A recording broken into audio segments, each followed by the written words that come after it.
a star is born, they possess a gift or two. One of them is this: they have the power to make a wish come true. Roger Clemens checks in with Goodman and reads the sign. And the crowd again on its feet at Fenway Park in Boston. Here's the right-hander's windup. Here's the pitch. Strike three! A line drive and scooped by Ozzie through. Force out. What a play! What a play by Ozzie. Here comes the runner. The throw to the plate. He's out. Oh, what a throw by Kirby Puckett. There goes Henderson. The pitch, a curveball is well thrown to second, too late. Swung on, long drive, hit to deep left center field. Forget that one. Way, way back. 18th home run of the year for Ken Seiko. 55 years ago, the All-Star Game was conceived as the dream game. Could there have been a better way to describe it?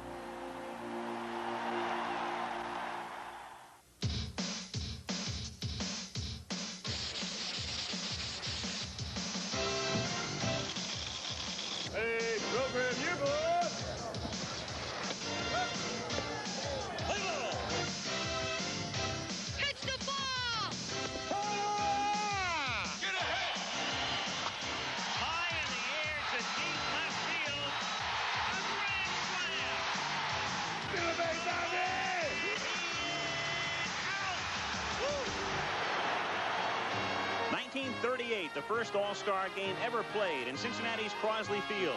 Johnny Vandermeer of the Reds, the only pitcher ever to throw consecutive no-hitters, started and won. 15 years later, Cincinnati again played host to the Stars, and the star was Enos Slaughter, who helped to defeat the American League with a great catch off Harvey Keene. But perhaps the most memorable play in recent All-Star history came in Cincinnati's Riverfront Stadium in 1970 when Pete Rose separated Ray Fosse from the ball to give the National League a victory. Now, 18 years later, Riverfront Stadium is again the site of the All-Star Game. The stadium, a sparkling jewel, nestled between the Ohio riverbank and downtown Cincinnati. Yesterday, the Stars gathered at the stadium, and informality was the order of the day. There was Banks from yesteryear, and Herzog, and Dawson from today, and nameplates for the new stars. And what's a star without a director's chair? And old friendships revived despite new uniforms. And the Stars themselves making like fans. Sign here, please, asked Kirby. And would you guys mind saying cheese? Scenes you'll see only at the All-Star Game.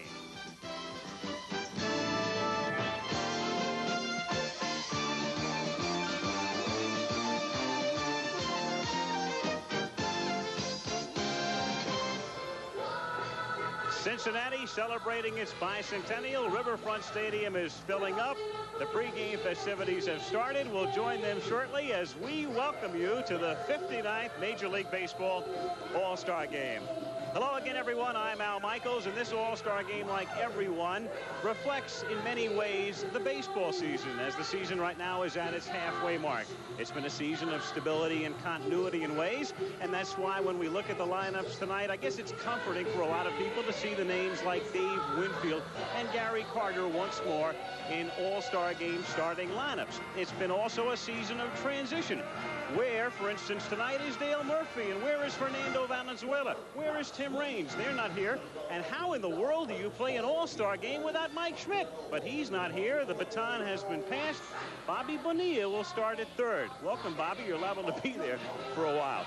Like all seasons, it's been one of surprises, too. Doug Jones has spent a lifetime riding the buses in the minor leagues. He knows what the waiver list looks like, and yet he's here as a member of the Cleveland Indians. And Chris Sabo goes to spring training looking for a job winds up as the red third baseman, and he'll play the All-Star game tonight in front of his hometown fans. As far as first-time All-Stars are concerned, let's go back to 1966, Busch Stadium in St. Louis, and the Cardinals were fleet even then, because as Maury Wills singled to right, steaming around third came Tim McCarver, the fleet-footed catcher, as the National League won it 2-1. And now live here is Tim McCarver in 1988. As you look back 22 years ago, what do you remember most about that day, Tim? Well, I think the unbridled enthusiasm. As a matter of fact, that same wide-eyed enthusiasm is so evident here in Cincinnati. You go in both locker rooms, and the guys, it's just unbelievable. It's like people opening their packages on Christmas morning. And no wonder, 30 of the players are here for the first time, 18 in the National League and 12 in the American League. One story, Chris Sabo, the only rookie on either side, wants 5 items signed: 2 bats, 2 gloves, and 1 ball. But I think once the glitz and glitter is over and the games begin, the competitive juices start flowing. Oh, absolutely. And nobody wants to be embarrassed in front of 50 or 60 million people. A first-time All-Star in 1970 was a right-hander with the Baltimore Orioles who made his All-Star debut in this stadium. And he struck out Willie Mays. Jim Palmer of the Baltimore Orioles, though the National League that night prevailed 5-4. Jim, what do you remember about the 70 All-Star game? I think my first 2 emotions, number one, jubilation because Earl Weaver named me to the ball club, and then fear because when I opened my Christmas package, I saw Willie Mays leaving off, Dick Allen batting second, Hank Aaron followed by Tony Perez, then a guy by the name of Rico Carty who had 366, followed by Johnny Bench. But tonight, the 2 pitchers involved as the starters, Frank Viola, 14-2, most valuable player in the American League last year, and Dwight Gooden for the National League. He's been in 4 All-Star games, 2 starts, can be as good as anybody. I don't think fear is going to enter into their minds tonight. And pitching has been very much the dominant factor and feature of recent All-Star games. A good many of them have been low scoring. The pregame festivities going on. Disney World salutes baseball. Back with that from Cincinnati after this. The 59th All-Star Game pregame show. This ABC Sports exclusive is brought to you by America's pork producers. Pork, the other white meat. And by Micotin. It cures athlete's foot. Step up to the mic. Saturday on ABC Sports, the bunkers of Royal Lytham are invaded. It's live third-round coverage of the British Open. And later on ABC's Wide World of Sports, the U.S. Olympic trials continue. Track and field begins as Carl Lewis, Edwin Moses, and more compete. Plus the last fighting chance in the box office. All live on ABC Sports Saturday.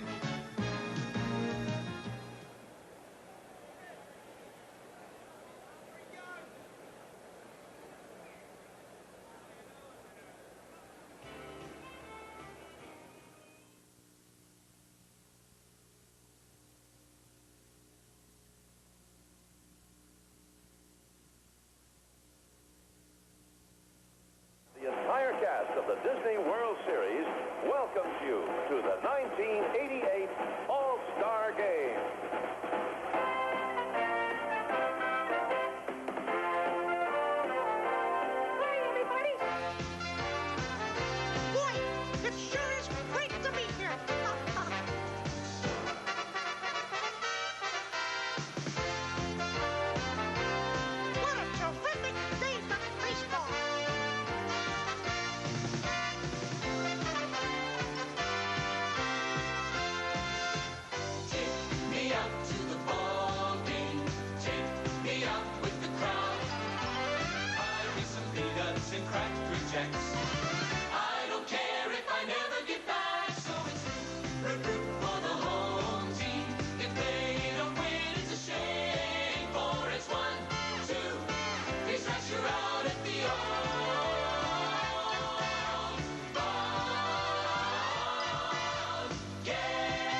Ladies and gentlemen, introducing the American League trainers, coaches, and non-starters.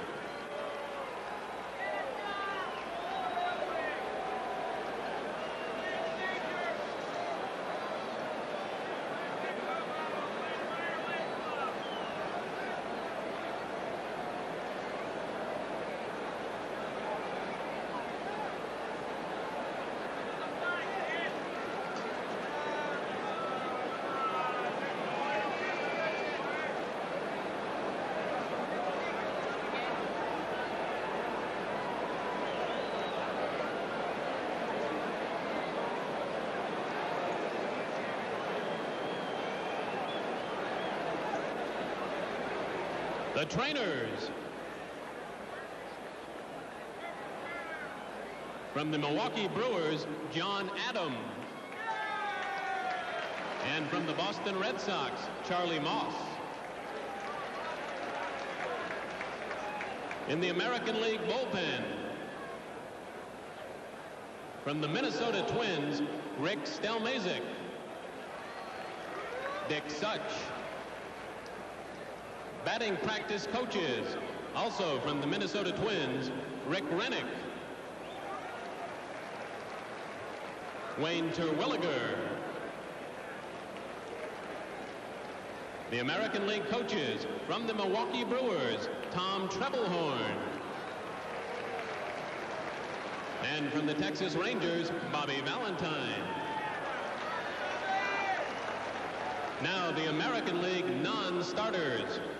From the Boston Red Sox, pitcher Roger Clemens.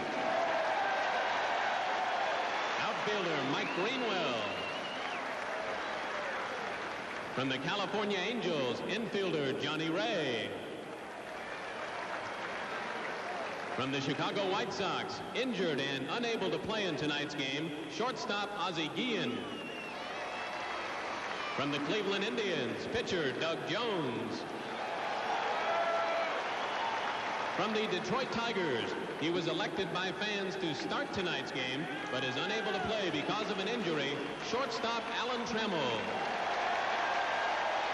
Also from the Tigers, pitcher Doyle Alexander. From the Kansas City Royals, shortstop Kurt Stillwell. First baseman George Brett. Pitcher Mark Gubicza. From the Milwaukee Brewers, pitcher Dan Plesac. From the Minnesota Twins, third baseman Gary Gaetti. Catcher Tim Laudner. Outfielder Kirby Puckett. Pitcher Jeff Reardon. From the New York Yankees, first baseman Don Mattingly. From the Oakland Athletics, third baseman Carney Lansford. Pitcher Dennis Eckersley.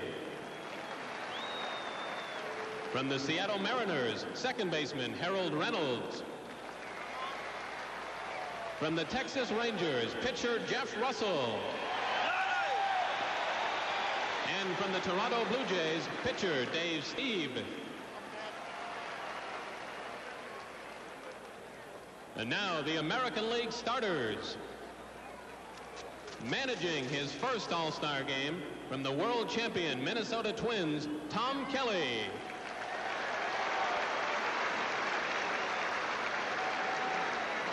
Leading off, the all-time stolen base leader in New York Yankee history, number 24, center fielder Rickey Henderson. Batting second, his 39-game hitting streak last year was the 5th longest in Major League history. From the Milwaukee Brewers, number 4, second baseman Paul Molitor. Batting third, the only player in the last 50 years to collect 200 or more hits in 5 consecutive seasons. From the Boston Red Sox, number 26, third baseman Wade Boggs. Batting fourth, the only Oakland Athletics player to have consecutive 100 RBI seasons, number 33, left fielder Jose Canseco. Batting fifth and making his 12th consecutive All-Star appearance, a 7-time Gold Glove winner from the New York Yankees, number 31, right fielder Dave Winfield. Batting sixth, making his 5th consecutive start for the American League, from the Baltimore Orioles, number 8, shortstop Cal Ripken. Batting seventh, last year's American League Rookie of the Year and home run champion from the Oakland Athletics, number 25, first baseman Mark McGwire.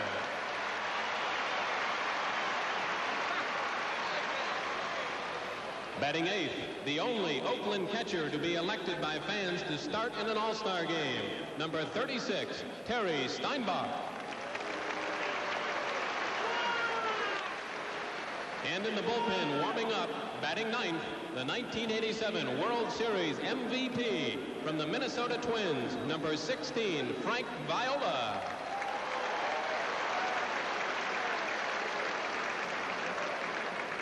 And now let's meet the National League trainers, coaches, and non-starters.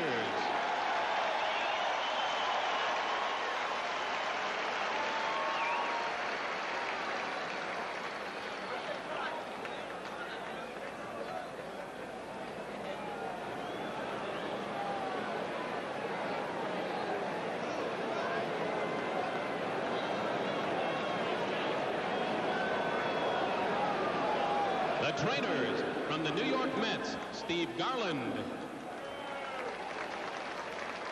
And from the Cincinnati Reds, Larry Starr.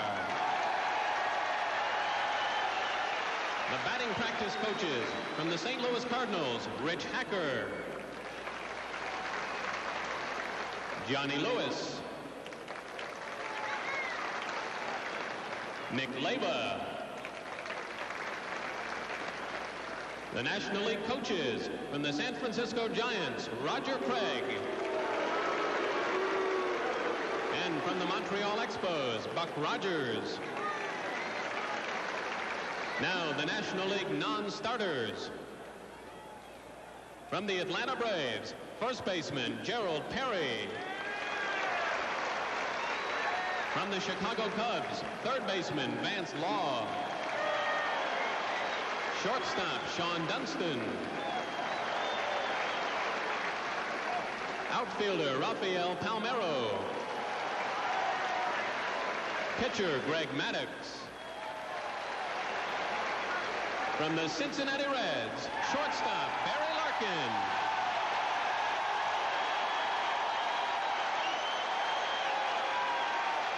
Third baseman Chris Sabo.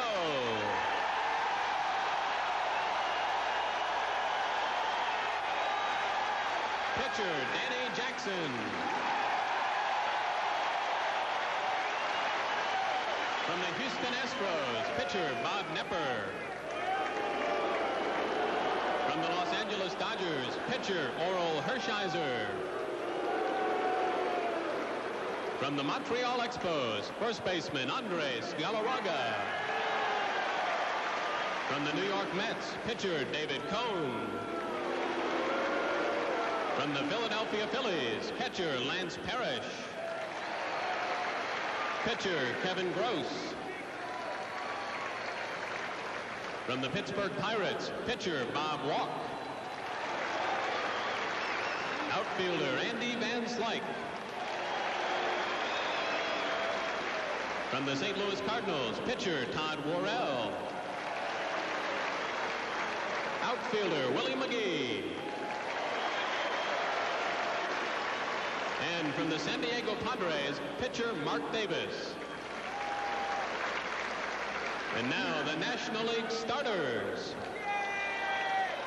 Managing his third All-Star game from the St. Louis Cardinals, number 24, Whitey Herzog.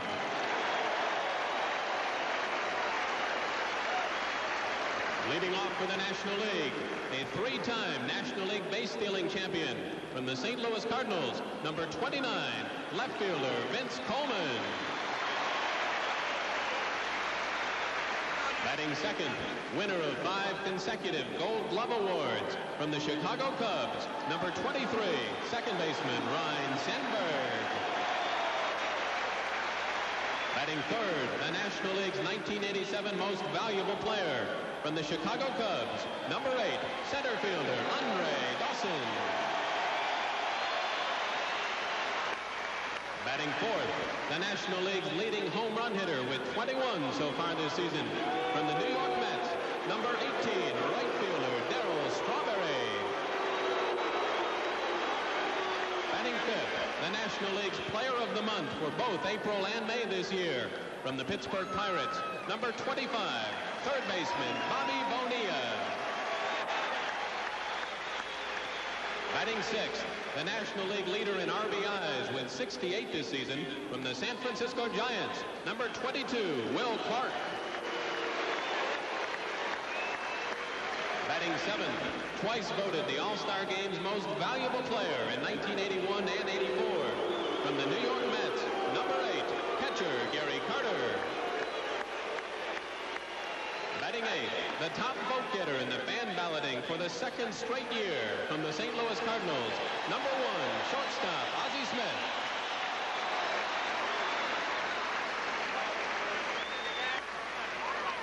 In the bullpen, warming up, batting ninth, the National League's 1985 Rookie of the Year and 1986 Cy Young Award winner.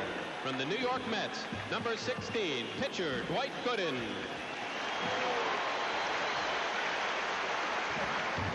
Now to introduce tonight's honorary captains. Representing the American League, an 8-time All-Star whose uniform number 1 was retired earlier this year by the Boston Red Sox, with whom he played for 14 seasons. The man Ted Williams called the silent captain of the Red Sox. He was elected to the Baseball Hall of Fame in 1986. He compiled a lifetime batting average of .288 and drove in 100 runs in a season 6 times. Introducing the American League honorary captain, Bobby Doerr. Now for the National League. In 21 seasons with the Pittsburgh Pirates, he batted .282 with a club record 475 home runs. A 7-time All-Star. He was named the National League Co-MVP, the League Championship Series MVP, and the World Series MVP in 1979. He was elected to the Baseball Hall of Fame last January and will be inducted July 31st in ceremonies at Cooperstown, New York. Introducing the National League honorary captain, Willie Stargell.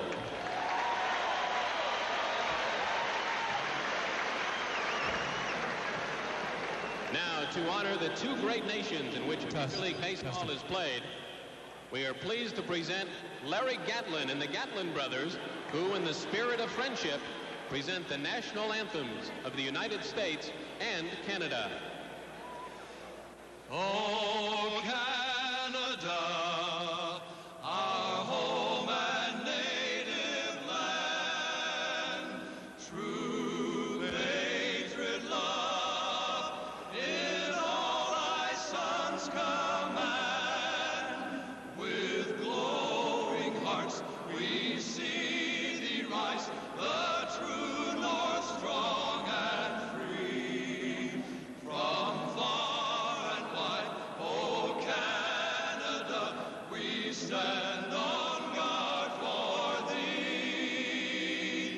God keep our land glorious and free.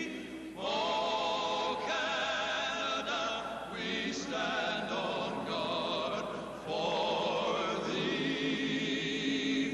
Oh Canada, we stand on guard for thee.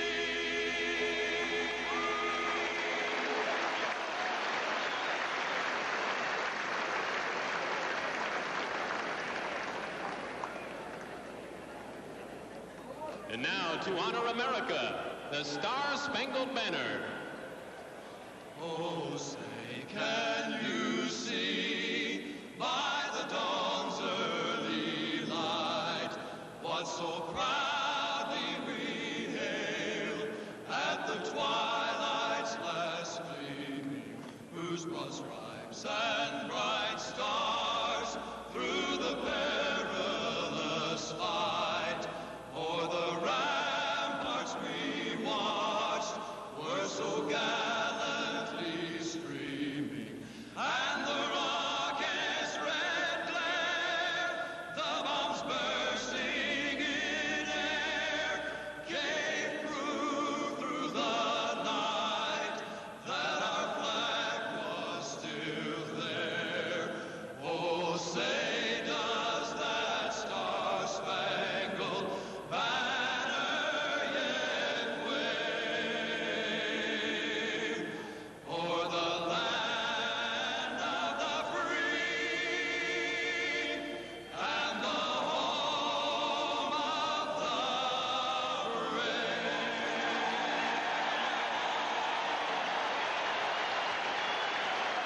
packed Riverfront Stadium, awaiting the start of the 59th All-Star Game. We'll be back.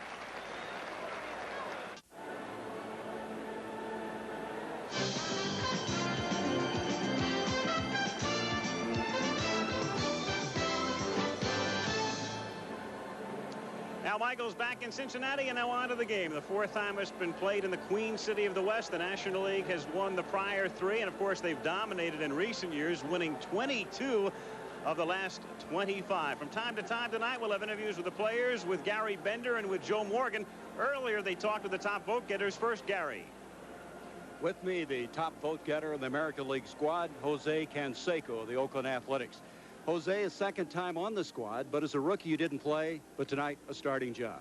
Yeah, I think tonight basically is going to be the most exciting All-Star game. I mean, if I am in the future, basically because I did lead the American League in votes, and you know, I'm going to get a starting job today and hopefully get a couple at bats and thrill some people down in Miami. Jose, there's been a lot of talk about you could become the first in Major League history to achieve the 40-40, 40 home runs and 40 stolen bases. This year I'm basically halfway. I do have the 24 home runs and 23 stolen bases, and I think with my ability this year, if I just stay healthy, stay consistent, I think I can achieve it this year. Good luck today. Thank you. Let's go now to a guy who was a 10-time All-Star.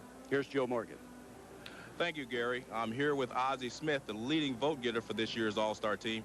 Ozzie, you've been the leading vote getter from the fans the last 2 years. But do you feel that the fans voting should be the last word on who starts the All-Star team? Well, Joe, I think that when you have the managers and the players or coaches vote, you're going to get a marked difference in who starts and who doesn't. But it's the one way that I think that the fans can have a say. The majority of fans can have a say in who they see during the All-Star break. And if we take that away from them, then I think we take away from their participation in the game. And this is really a fan's game, and they choose who they want to see. So here we are.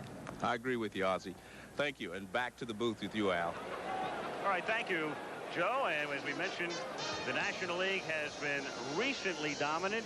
And series-wise, that's the way it stands. 37-20-1. The start when we come back.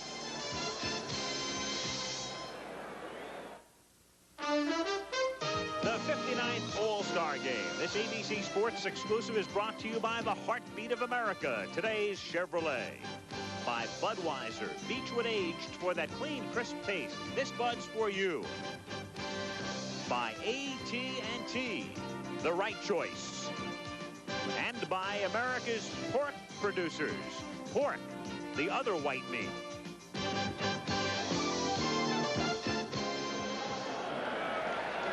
A spectacular shot at sunset. There's still some natural light since Cincinnati is at the far western end of the eastern time zone. So still some natural light, but there it is, that sparkling jewel, Riverfront Stadium, which opened in 1970. It had been opened 2 weeks prior to the 1970 All-Star Game. And just moments ago, the ceremonial first pitch, and in town to toss it, the Vice President of the United States, George Bush. The old left-hander. And the Yaley throwing one into the mid of Gary Carter. The lineup again for the American League with Rickey Henderson leading off, and then Paul Molitor at second. Wade Boggs bats third. Jose Canseco is the cleanup hitter. Dave Winfield in right. Ripken replacing the injured Trammell as the starting shortstop. Mark McGuire at first. Terry Steinbach bats eighth. And Frank Viola, who might get a chance to hit tonight. And the last time Frank hit would have been back at the World Series against the St. Louis Cardinals. And Dwight Gooden goes to the mound. It's the second time he has started an All-Star game. He started in Houston in 1986. The inside pitch on Gooden from the Giants, Will Clark. Dwight Gooden throws a hard fastball, usually in the 95-mile-an-hour range. He has a big sweeping curveball that, if he has control of, he's tough to beat. He also has a changeup, but he doesn't throw it much. The only time he throws it is to left-handers. The key to Dwight is he going to have control of his curveball? And if he does, he's tough to beat. So Clark talking about Gooden as you look at the American League bench, and as Tim mentioned, more than half of the 56 on both rosters playing in an all-star game for the first time. And a look into the National League dugout. Orel Hershiser and Bob Knepper and Danny Jackson. And defensively, it's Vince Coleman in left. Now, Andre Dawson and Darryl Strawberry are both right fielders, but Dawson moves over for the All-Star game to center. The infield, Bonilla at third, Ozzie at short, Sandberg is the second baseman, and the Giants' Clark is at first. Gary Carter does the catching, and he may catch for a while tonight because Lance Parrish's backup has been bothered by a bad back, so we could see Carter in for most, if not all, of the game. And so the All-Star game ready to begin, and it begins in a funny way with Rickey Henderson leading off against Dwight Gooden, both their teams in pennant races, and if indeed there's a Subway Series between the Mets and the Yankees, this is the way the first game of the World Series could begin. Gooden to Henderson, missing outside, ball one, 1-0. Rickey's been bothered by injuries of late, but still stealing bases at a clip which would net him around 80 for the season. He has 42 at the break. 2 balls and no strikes. And Gooden behind now, 3-0. Well, a walk's a double. And when you think of Rickey Henderson, I think of the 130 stolen bases back in 1982. You get a lot of good pitches to hit once you fall behind Henderson as a pitcher, because you don't want to walk him. 3-1 the count on Rickey, who leads off, and Henderson is on. So Rickey Henderson with 42 steals despite the gimpy leg, and he's missed a lot of time, is at first base. And Whitey Herzog, who knows all about speed, will now watch Gooden, who has trouble holding runners on, face Molitor with Henderson at first base. Jim, you may know the exact numbers, but 2 weeks ago, I think it was like 23 out of 26 stolen base attempts with Gooden and Carter catching and pitching. And the New York Mets lead the major leagues in stolen bases against them. Right around 120 now against the Carter catching, or Mackey Sasser catching, Barry Lyons, and the pitching staff of the Mets. Molitor takes a strike and the count 0-1. On the other side of the coin, the success against the Mets is the fact that Henderson is really taking a look at Gooden, not for the first time necessarily, but he really doesn't know Dwight. He doesn't see that much of him. And Gooden drives him back. That's one of the big reasons that pitchers in all-star games usually have the advantage, because hitters haven't seen the pitchers enough to really know what kind of style they have, not only their move, but how they deliver the ball to the plate. There he goes. He gets a huge jump, and it's a chopper foul outside third. He had second stolen easily and maybe third with that break. Well, you consider the curveball as the pitch, which gives you a little bit more time, and you look at an excellent jump by Henderson. The one thing that Gooden allows base runners to do is get a good jump because of the high leg kick. Most pitchers in both the American and National League, as you look at Rickey coast into second knowing that he would have stolen the base if Molitor had not fouled off, most pitchers have gone with that slide step to try to get the ball to catcher a little bit quicker to give him an opportunity to throw out the runners. No balls, 2 strikes, and this time he stays, and it's grounded right down to Clark. He goes to Smith, 1, back to Clark, double play.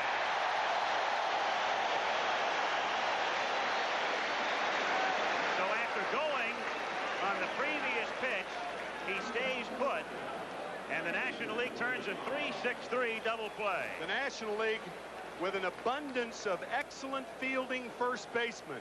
Will Clark, Andres Galarraga, a member of the National League squad, Keith Hernandez, of course. They're making the 3-6-3 double play a rather routine way of getting 2. Wade Boggs takes a strike, and that's anything but routine when you turn a 3-6-3 with Henderson running and Molitor hitting. Wade Boggs of the Red Sox, 4 batting titles under his belt, and maybe a 5th in there. And the count is 0-2. He's tops in the majors right now at 355. And his lifetime average when this season began was 354. And Gooden's 0-2 pitch is outside. 1-2.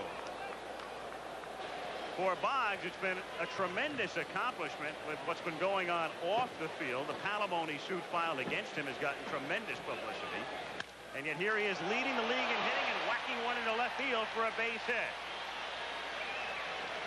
So Boggs is on with a 2-out single. Wade at first base.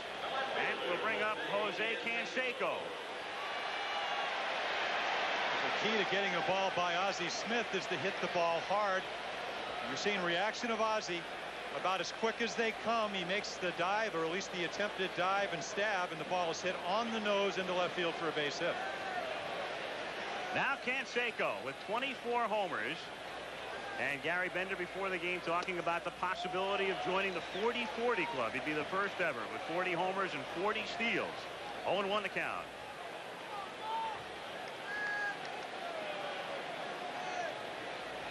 Boggs at first with 2 down. And Canseco takes outside. So Canseco having a real good season. His partner in crime last year, Mark McGwire, is in the lineup, but McGwire really in the lineup based on last year's numbers more than anything else. Canseco is deservedly here as the cleanup hitter. Missing away in the count 1-2-1. And Jose talked about 50-50. Somebody said that's real tough to do. He said, okay, I'll settle for 40-40. He said it's very unusual for large people to run as fast as he does, especially Latin players. The 2-1 is in the dirt, and the count now 3 balls and 1 strike with Boggs at first base and 2 out in the first inning. All-Star game just underway at Cincinnati. And Al, he's made himself such a better outfielder.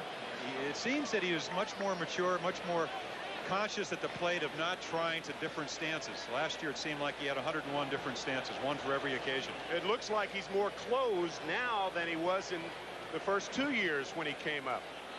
Rookie of the year in '86. Chased it, and the count 3-2.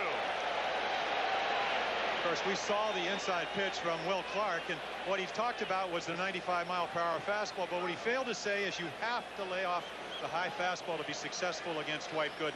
You see it well, but very difficult to hit. Great movement up in that zone. Boggs goes on the 3-2 pitch, and it's popped in the air to right field.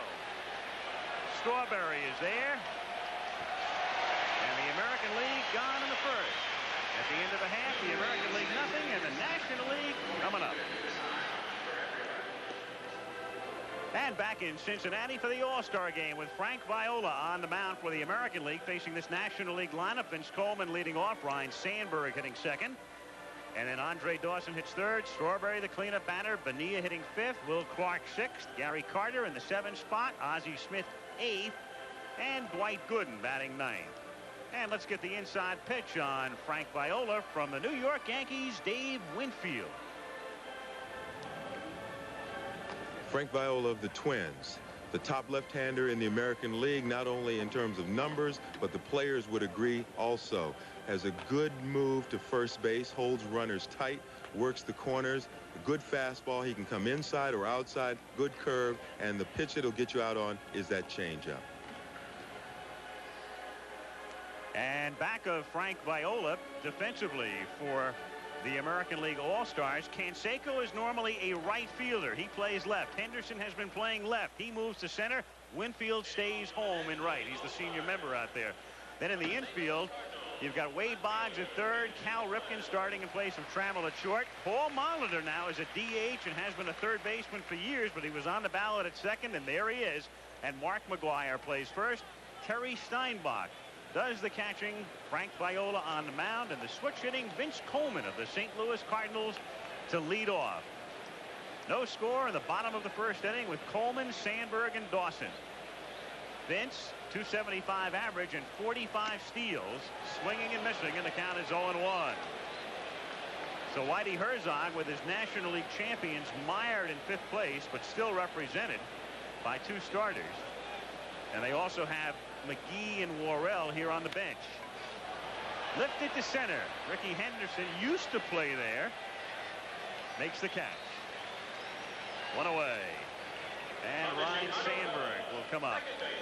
If you're a pitcher and you dream about pitching in big games and you thought about 3 games you could start, wouldn't you think about starting the first game of the World Series, the 7th game of the World Series, and the All-Star game 1, 2, 3? That's exactly what he's done over the past 9 months. You'd also think about winning them. Now, he hasn't done that yet, but he did win the 1st and the 7th, and I think that was the big game in his career, because he said used his changeup early. The Cardinals got hit. He went to his fastball and was successful. Off speed to Sandberg for a strike. He has 3 great pitches. And Dave Winfield talked about the changeup, but what sets up the changeup is his outstanding fastball and that big curveball you just saw. Ooh, fooled him again, and the count 0-2.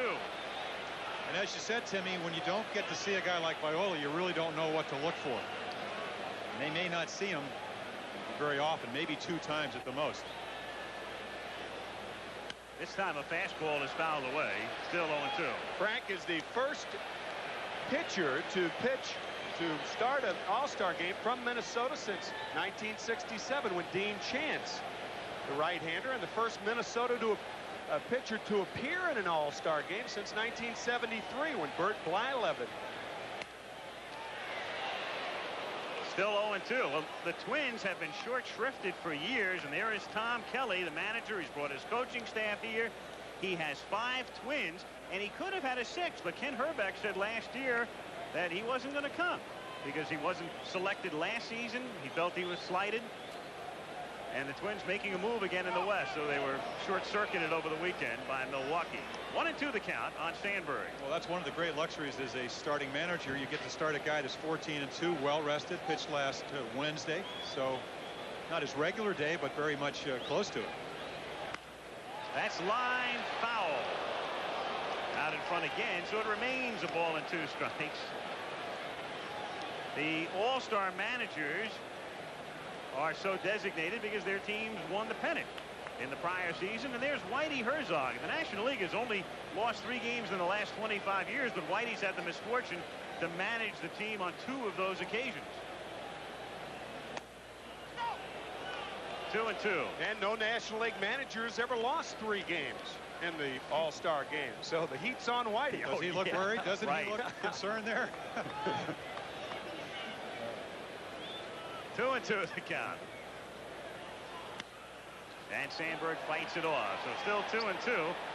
And on deck is Andre Dawson. So Cubs back-to-back, and there are 6 Cubs on the All-Star team.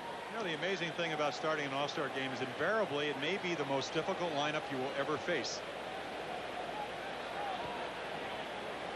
Certainly was in a lot of my games. At least I perceived it as such. The good news is you only have to go around once. That's right. And down he goes. Viola working in and out, off speed, and an occasional fastball, and strikes him out looking. 2 gone. Again, we talked about the changeup, but here's the fastball. Right where Terry Steinbach is sitting. And when you hit the glove, more chances or not, you get the pitch. Again, when you set it up, and as an umpire, when you see the pitcher moving in and out and the catcher moving in and out, you make it a lot easier for him. So 2 gone, bases empty, and Andre Dawson, whose .308 average is the highest among National League starters. 1-0. It's interesting that Dawson would have the best average, and he's only 7th in the league in hitting. So the top 6 are either on the bench or not here. Andres Galarraga leads the league at .338. In there for a strike. 1-1. As a matter of fact, the extra men on both ball clubs have a better batting average than the starters. That's popped up and out of play. In a way, that's not that unusual because the fans do the voting for the starters, and a lot of times you vote with your heart. And then after the fans are through, the managers and the league presidents say, okay, give me the stat sheet. Where is that guy hitting .330? Andres Galarraga, a prime example. Dawson fouling it away, and still a ball and 2 strikes the count. Dave Winfield talking on the inside pitch about how Viola likes to come inside. It's interesting that Winfield would say that because Dave likes the ball out over the plate. And the first thing he said about Viola is that he'll come inside. As he did to strike Sandberg out. And here Dawson pops it up in foul ground. Steinbach comes all the way back but runs out of room. So still 1 ball and 2 strikes the count. And you saw Frank Pulley, the plate umpire. 6 umpires working this game. With Pulley at the plate, Larry Barnett of the American League at first, Terry Tata, National second. There they are, Dale Ford at third, Randy Morris from the National League down the line in left, and Dan Morrison down the line in right. 1 ball and 2 strikes to count on Dawson. Viola gets him to swing out in front, and it's grounded to third, and Boggs over to McGuire to set him down 1, 2, 3. At the end of 1 in the All-Star game at Cincy, no score. We've seen a few blimp shots in our time. That is spectacular. That's almost like a painting as you look down into Riverfront Stadium on the banks of the Ohio from the Goodyear Blimp Enterprise, which hovers above downtown. This stadium sits on the riverbank, the Ohio River, and across the river, the Commonwealth of Kentucky. The All-Star game. He'll remember it forever. Second inning, no score. And here's Dave Winfield to lead off, and he goes after the first pitch and grounds it to Ozzie Smith. Over to Clark for the out. 1 pitch, 1 gone in the second inning. And it will bring up Cal Ripken. Alan Trammell having a sensational season with the Tigers, and he would have been the starting shortstop. Is in uniform, was introduced, hopes to come off the disabled list shortly, but he has that bad contusion on his elbow, and so it's Ripken getting the start. It's not too shabby a shortstop. Started off horrendously this year along with the Orioles, who lost 21 games to start the season, but as you can see, he's no stranger to all-star games, and for obvious reasons can hit. Good fielder. And on the bench, and that's where he'll have to stay, is Alan Trammell with that left elbow. Hit by Todd Stottlemyre, who throws extremely hard. And then he came back a couple of nights later and hit a grand slam to beat the Yankees, but it acted up again, and he had to go on to DL. As a matter of fact, the American League has 2 shortstops on the ailing list. Ozzie Guillen of the Chicago White Sox also unable to play. Also hit by a pitch. Yeah. He said, I'm too little to get hit and then play in an all-star game. 2-0 pitch, a strike. It's a real shame when you get named to the team, and there is Guillen representing the White Sox, and I know how terrible Robbie Thompson of the Giants must feel with that pinched nerve. He's had back problems for a long time, and they've acted up, and he can't be here. And his teammate Rick Russell got married during the All-Star break, so he's not here either. Ozzie Smith over to Clark for the out. So Winfield and Ripken both ground to short. 2 gone. Base is empty. Second inning in a scoreless game as Mark McGuire comes up. McGuire, the rookie, splashed last year with the Oakland A's with 49 home runs. Streaky kind of year for him here, and they'll need him to get hot in the second half as the Twins and the Royals try to nip away at the A's lead. In for a strike, 0-1. He had 20 first pitch home runs last year out of those 49 home runs, so the pitchers have definitely adjusted. There's some talk in the American League of what they've tried to do, and he was beamed earlier in the year. They have tried to throw inside and then try to establish the outside part of the plate, and he's had some problems with that. Fouled away. That was an inside fastball right there, and this is a game that certainly illustrates why you have to pitch power hitters inside. Almost all power hitters like to extend their arms. Gooden ties up McGuire. Canseco the same way, I understand. And Strawberry certainly like that. Andre Dawson like that. The problem is when you miss inside, your mistake is a home run. You miss away, it's a single. Gooden couldn't figure out where he missed with that last pitch. It's 2-2. And now it's 3-2 on McGuire. Well, Dwight has the luxury, and we've seen him in the first week. He got Winfield out with a curveball. He got Ripken out with a fastball. He throws so hard, it's tough to catch up. Throws him a breaking pitch. And down goes McGuire. And at the end of 1.5, no score. While other airlines have prohibited smoking on flights under 2 hours, only Northwest has eliminated smoking on all flights throughout North America. Hip, hip, hooray! Hip, hip, hooray! Northwest, Northwest, Northwest. Every time we see an all-star game, I keep thinking about that old line, deep depth. Who was it, Yogi or somebody who came up with that? But there's deep depth. Kirby Puckett, a bench warmer, at least at the start. Darryl Strawberry to lead off in the bottom of the second inning, leading the National League in home runs, and 11 of those 21 have come against left-handers. 1-1, so he'll dig in against Viola, to be followed by Bonilla and Clark.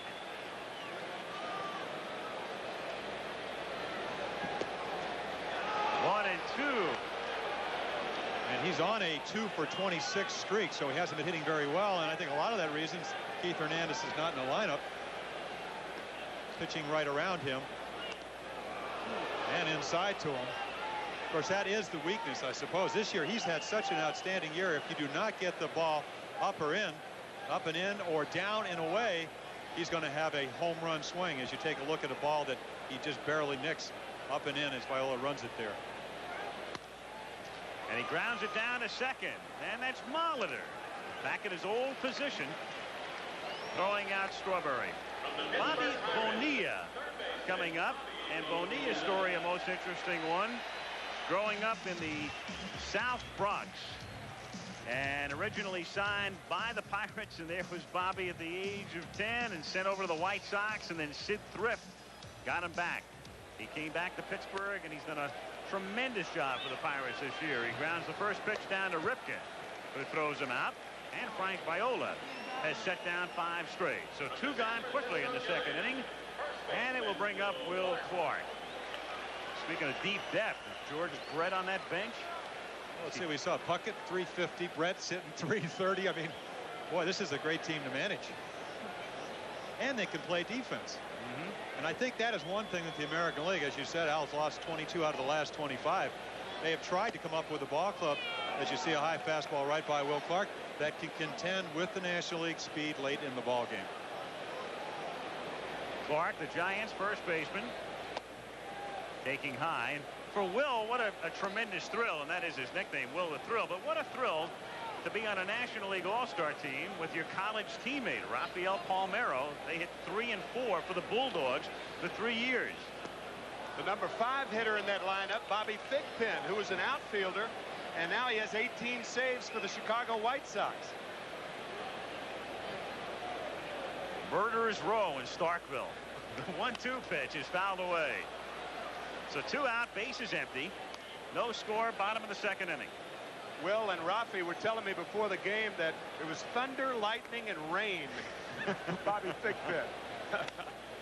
It's looped down the line in left field, curling and just going foul. So still 1 ball and 2 strikes.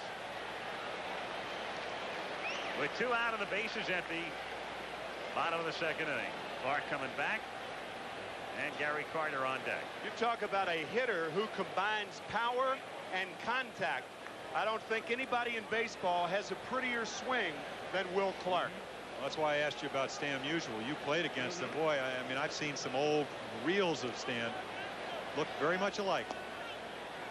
When he hits the ball, it is beautiful. I mean, great extension. You didn't see it on that swing before because the ball was up and in, but when he gets the bat head out, and he hit 35 home runs last year. There, of course, is so much more to hitting than beautiful swings. I think of a Giant first baseman in the 70s by the name of Ed Goodson. Not a bad player, but not all-star caliber. That same gorgeous swing. And there's Gary Carter waiting on deck. But so many things go into the difference between a 300 hitter and a 250 hitter. Strength and balance are 2. That's hit on a hop and backhanded. Speared nicely by Ripken, who throws him out. And Frank Viola has set down 6 straight. We go to the 3rd with no score, back in Cincinnati after this word from your local station. 59th All-Star Game. This ABC Sports exclusive is brought to you by Bud Light. Everything else is just a light.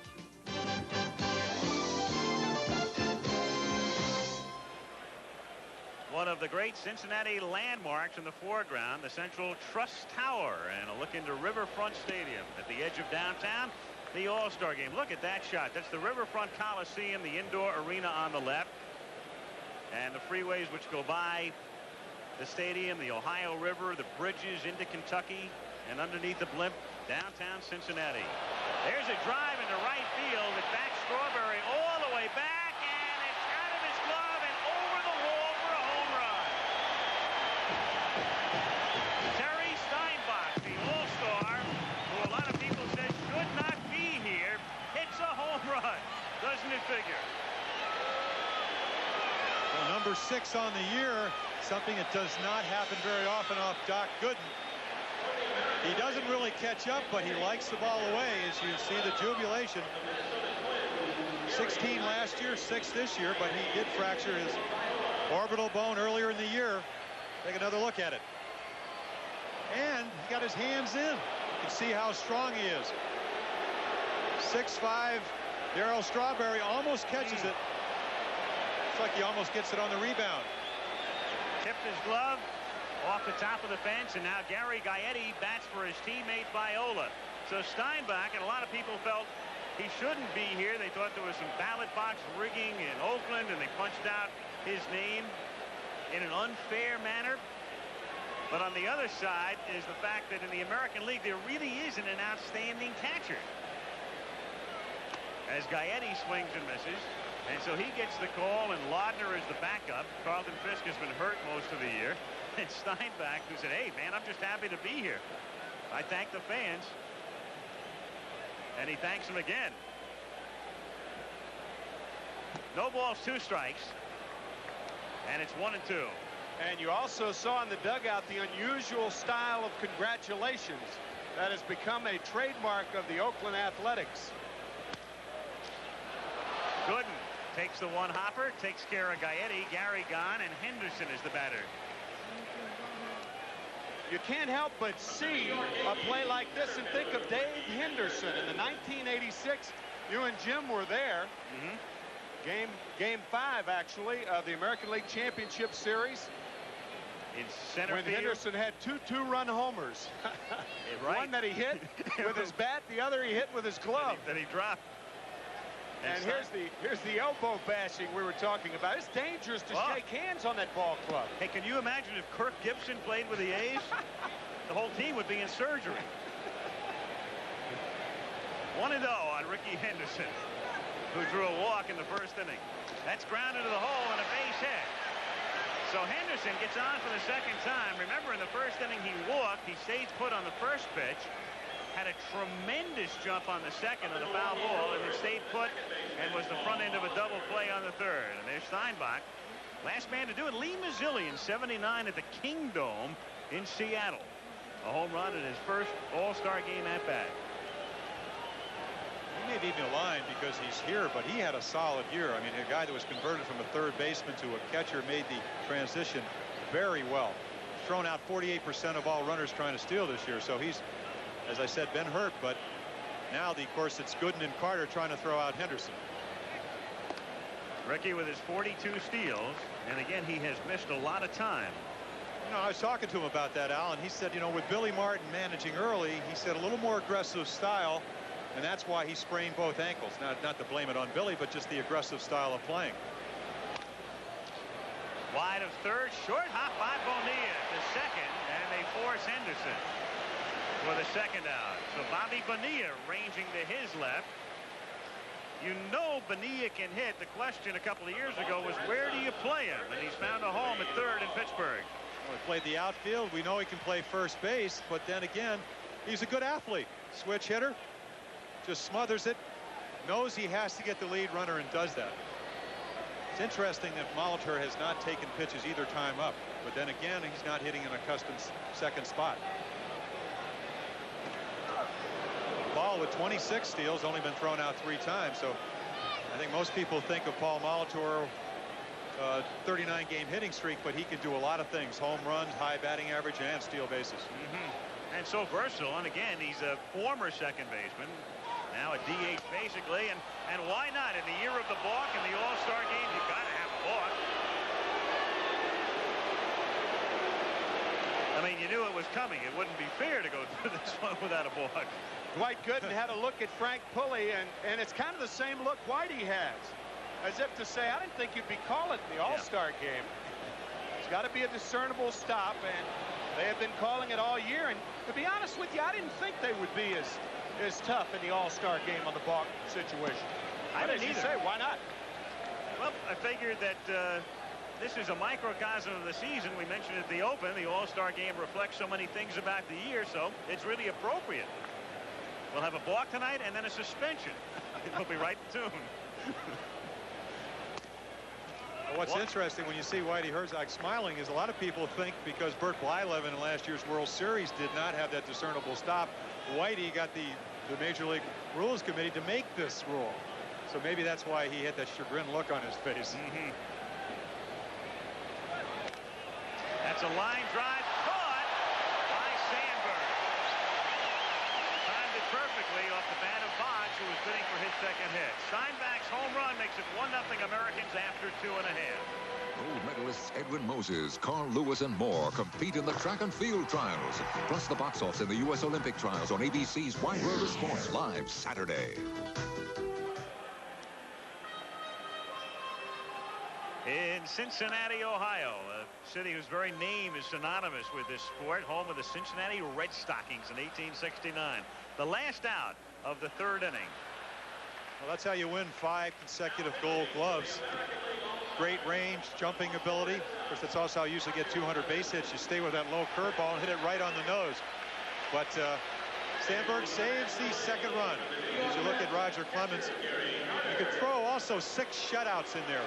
He has doubled Paul Kilgus down with Texas Ranger, who has 3. Viola with 2. So Clemens working in the third inning on Gary Carter after Frank Viola works 2 perfect innings. Clemens comes out of the pen to face the bottom of the order. Carter, Smith, and then the pitcher spot. We'll see what Herzog does as Carter swings and misses. Gooden has gone his 3. That's as far as he can go. So Whitey will hit for good. There's no question about that, and we'll find out who it will be. And it appears to be Gerald Perry in the foreground there, lower right, bat in hand. Roger Clemens pitched last Saturday night, 15 strikeouts and a no decision. Against the White Sox. He is, as a matter of fact, Clemens, one of the American League pitchers that's not rested. That's an interesting stat right there. 19 plate appearances. And he really shines in the All-Star games. Gary is the 2-time MVP, 81 and 84. He's taken the trophy home. One of 6 players to hit 2 home runs in a game back in 1981 at Cleveland. After the 2-month strike by Major League Baseball players. 2-2 pitch is fouled away. People forget that's the last time the All-Star game was held in the state of Ohio, and it was delayed and postponed. And then finally they began the second half of the season with that Sunday night All-Star game at Cleveland. And the state of Ohio holding the most All-Star games. They've held 8. California and New York with 7 apiece. That's unusual. 2 tradition-rich franchises. Popped up. And Molitor is there for the catch. 1 away, and Gary Bender has Frank Viola with him. Gary. Well, Frank, the 7th game of the World Series, starting the All-Star game. How'd you feel about those 2? Compare them. It's been a heck of a year. You know, the World Series, I don't think you can top because we weren't expected to do anything, and we did it as a team, not expected to go anywhere, and that was a great achievement in itself. But you can't take anything away from this All-Star game. It's a showcase, and I was fortunate enough to have the chance to go out there and show it. Perfect 2 innings. Steinbach, you shook him off about 3 times that first inning. Well, he's calling the game as though he's hitting against me. He's hitting lifetime 400 against me, so I couldn't let him do that. But, you know, I just know what I want to go with in certain situations, and Terry got the hang of it after the first inning. You've got the hang of it, too. Thanks, Frank. Thank you, Gary. Back up to Al. All right, Gary, thank you. As Ozzie Smith takes inside, 1 ball and 1 strike with 1 out of the bases empty. The National League looking for his first base runner. Ozzie with decent numbers. Thing about Smith, it's funny, and Ozzie's the leading vote getter, and well, he should be. He's been a tremendous shortstop for years, but surprisingly, he's made more errors already this year than he did all of last season. Of course, one reason possibly for that is Tommy Herr is not playing there in defense of Ozzie. Not that he needs a lot of defense, because he is, I mean, a peerless shortstop. When you think of Roger Clemens at 97 miles per hour, I guess that's what only happens after 2 days of rest. And Ozzie does not strike out very often. One of his strengths is he runs the radar gun up to 98 miles per hour. He doesn't face Roger Clemens very No, well. he doesn't. Well, there aren't too many Roger Clemens, not that I can recall, in history, past history, or in the present tense. Of course, you go back to 1986. He retired 9 in a row down in Houston. Only 2 days of rest. Now Gerald Perry of the Atlanta Braves, the sole representative from Atlanta, takes a strike. 0-1. Perry making a bid for the batting title, just came off the disabled list, and at the All-Star break he's 1 point behind Andres Galarraga. And Clemens quickly out in front, 0-2. Well, he struck out 186 on 159 innings this year and only walked 28. So you get an idea, not only does he have the 98-mile-per-hour fastball, 3 other pitches to go with it, and pinpoint control.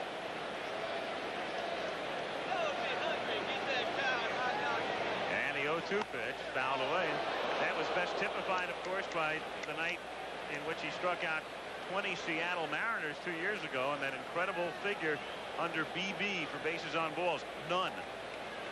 No walks, 20 strikeouts. 9 innings, 4 hits, 0, 0, 0, 20. To left field. And it's Canseco who plays right in Oakland, but he has given way to Winfield tonight. And at the end of 3, it's still American League 1, National League nothing. In the blue cap with a white K for Kentucky, A.B. Happy Chandler, a familiar figure at Riverfront Stadium. He lives in Lexington, not far from Cincinnati, in the heart of bluegrass country. And a guest Commissioner Uberoth tonight, looking on at the 59th All-Star Game as we proceed to the 4th. And Bob Knepper does the pitching for the National League, and he starts Jose Canseco with a strike. You think those two guys know a little bit about hitting? Brett and Mattingly. And behind them, Mike Greenwell was trying to eavesdrop. Yeah. He only has 71 RBIs, right? He needs to learn a lot. Right? Oh. Of course, they'd like to miss this guy because he is tough on left-handers. Bob Knepper won his 12th game on, won his 9th game on Friday night. He beat Dwight Gooden, as a matter of fact, at the Dome down in Houston. The National League does not have a rested starting staff. And only 2 relievers. Right. 1-2 to Canseco, and that's a real good point because by rights, Greg Maddux of the Chicago Cubs, and we have to mention him, is the winningest pitcher in the big leagues with 15, and by rights he should have started, but he pitched a complete game against San Diego Sunday and doesn't figure to pitch tonight. High towering fly ball to left field, and Vince Coleman puts it away. Canseco gone, 1 out. Winfield coming up, and let's go down to Joe Morgan, who is with Dwight Gooden. Thank you, Al. Dwight, this is your 2nd All-Star start. I don't think the American League has seen the real Dwight Gooden yet. I don't think so. It was fun out there tonight, Joe, but couldn't really get the rhythm going the way I like, but hopefully I'll be back again. Your lead is down to 3.5. Are the Mets concerned? We're not really concerned. We got swept in Houston, but that's okay, and the break came right at the right time, and hopefully we can pick up, the second half and start off fresh. Right. Back to you, Al. Okay, Joe, as Knepper works with 1 out on Dave Winfield, taking outside. 1-0 Winfield with a mark close at hand. 6-game hitting streak. Mickey Mantle and Joe Morgan hold the record, 7. And think about it, it's tough to have an All-Star Game hitting streak going. Number 1, you got to be on the team. Number 2, you have to be in the lineup or at least pinch hit. And then you have to get enough at-bats to keep the thing going. 1-0 pitch, and he's in the book with Mantle and Morgan, and he'll be in with a double as Winfield rounds first and pulls into second. So Dave Winfield having the year of his career with a double to the gap in the All-Star Game with 1 out in the 4th inning. Well, the 7th double, also a record. 7 doubles now for Dave, and we mentioned earlier that he loves to extend his arms, and he showed you there why. Well, normal guy, you usually get to that ball, but he hit it so hard it gets right up the gap, and you can see Bob Knepper, he knows he did not get the ball down in a way where he wanted it. Resulted 2-base hit. So Winfield joining some illustrious company with a 7-game All-Star Game hitting streak, 1 out, and Ripken takes outside. Ball 1. Ripken grounded out in the 2nd inning. You see 2 for 13. Cal, very much a hitter like Dave Winfield, likes to get his arms extended. A little bit better breaking ball hitter, especially maybe the 2nd or 3rd time around, a luxury he doesn't have tonight. 2-0 the count. Bob Knepper, coming off a terrible season in '87, has turned it completely around. And of course, he got that reaction before the game. He was quoted before the season as saying he didn't think a woman's place was behind the plate as an umpire. And then he got into more hot water with the National Organization for Women, and it's become a cause célèbre. Of course, he's publicly apologized, but you heard the reaction tonight when he was announced. It was interesting to watch his face. He didn't know how he was going to be received. Oh, he knew. But he's been putting up with it all season. And he walks Rifkin here. So runners at first and second now for the American League with 1 out in the 4th inning. And Tom Kelly sending McGuire to the plate.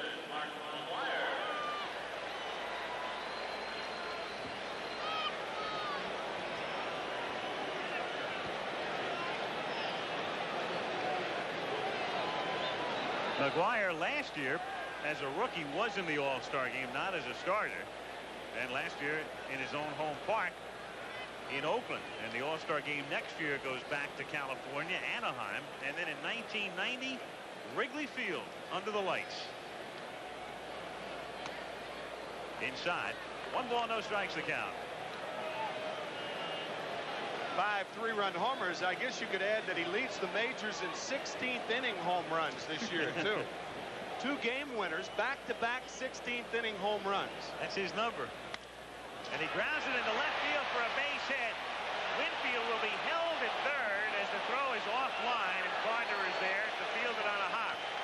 Now, the interesting thing here is that your base coaches are managers. That's Tom Trebelhorn, the manager of the Milwaukee Brewers, but he sized it up.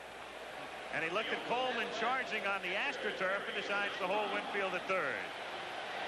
And the reason for that is he gets to the ball so quickly, and Trebelhorn has to make up his decision. Winfield runs exceptionally well for a man his size. But here with 1 out, you don't want him thrown out at the plate. Coleman gets to the ball so quickly, Trebelhorn says, hey, we had the guy coming up to the plate that already homered. Let him hit with the bases loaded, and this is what's going to happen. So the infield double play depth now as Knepper tries to work out of a 4th inning jam, and the National League bullpen will get busy with David Cone going down there to start throwing. There he is.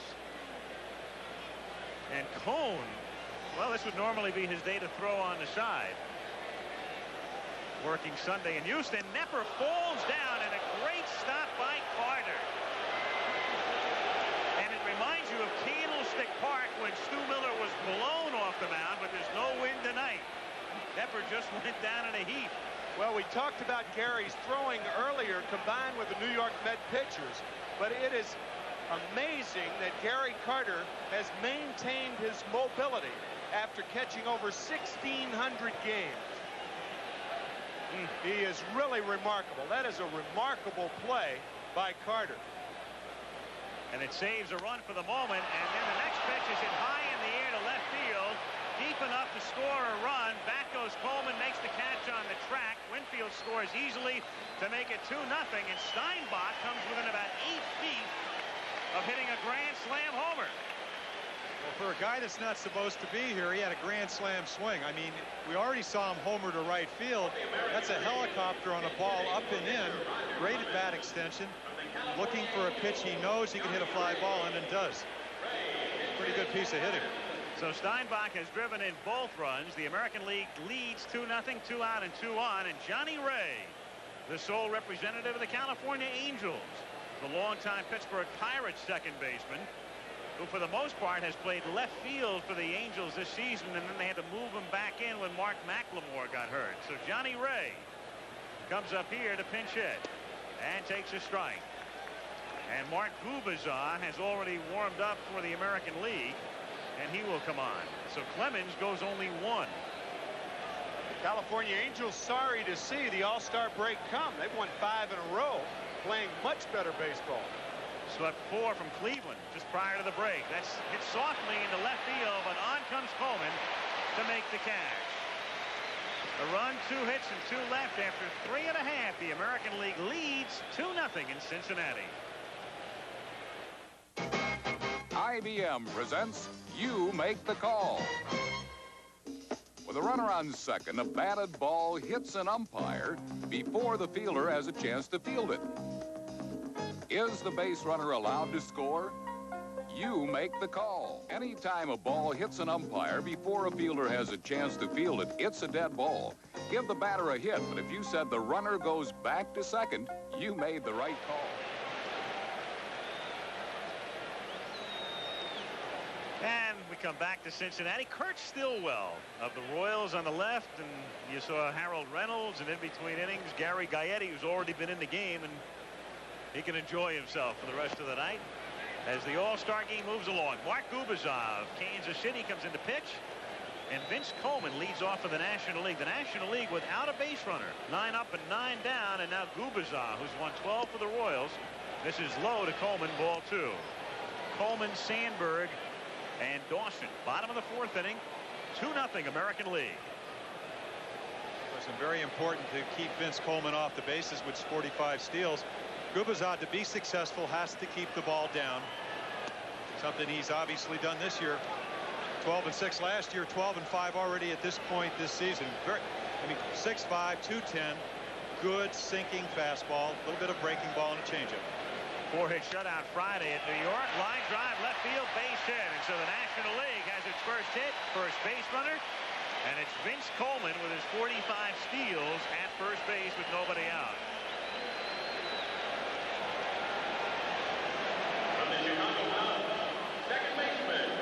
And Herzog, knowing that Vince knows the signs.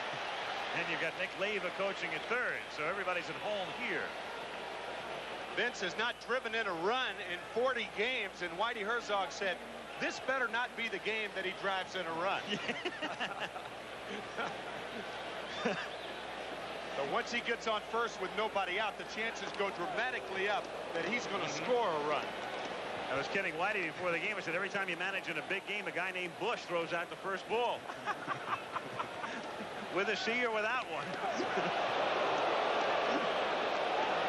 Coleman held on by McGuire at first base. We'll take a look at the quick throw as McGuire tries to tag Coleman. You see his hand just barely get in there. Now what you want to do if you're Gubicza is get the ball as quickly to Steinbach as you can and keep Coleman from getting a running lead.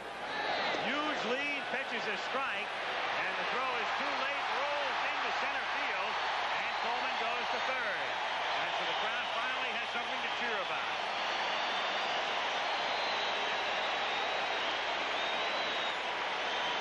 I was talking to Terry Steinbach yesterday, and I said, what do you think they're going to try to do? He says, they're going to try to run me out of the park, and this is what Coleman's trying to do. Steinbach really should have held this ball. He had no chance.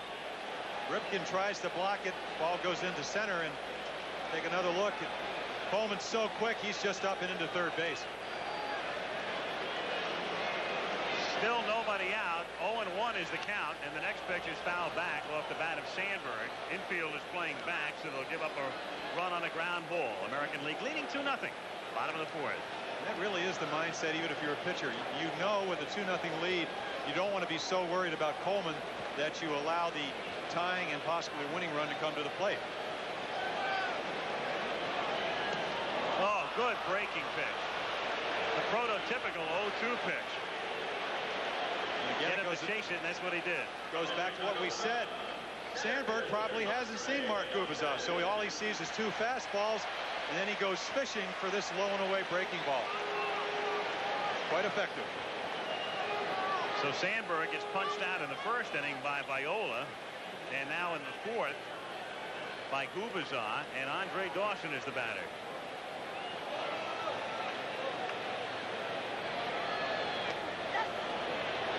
He commits, and the count is 0-1. You've just seen 2 swings because hitters are unfamiliar with the pitchers. Not only are the pitchers of quality, but the hitters on both teams are very unfamiliar with them, and that's one of the big reasons that pitching usually dominates an all-star game. I think it's the single most important factor. That combined with the fact that in recent times there have been a number of games played on the West Coast. Dodger Stadium in 80, Candlestick in 84, Oakland last year, San Diego in 78 in the twilight. Anaheim next year. Yep.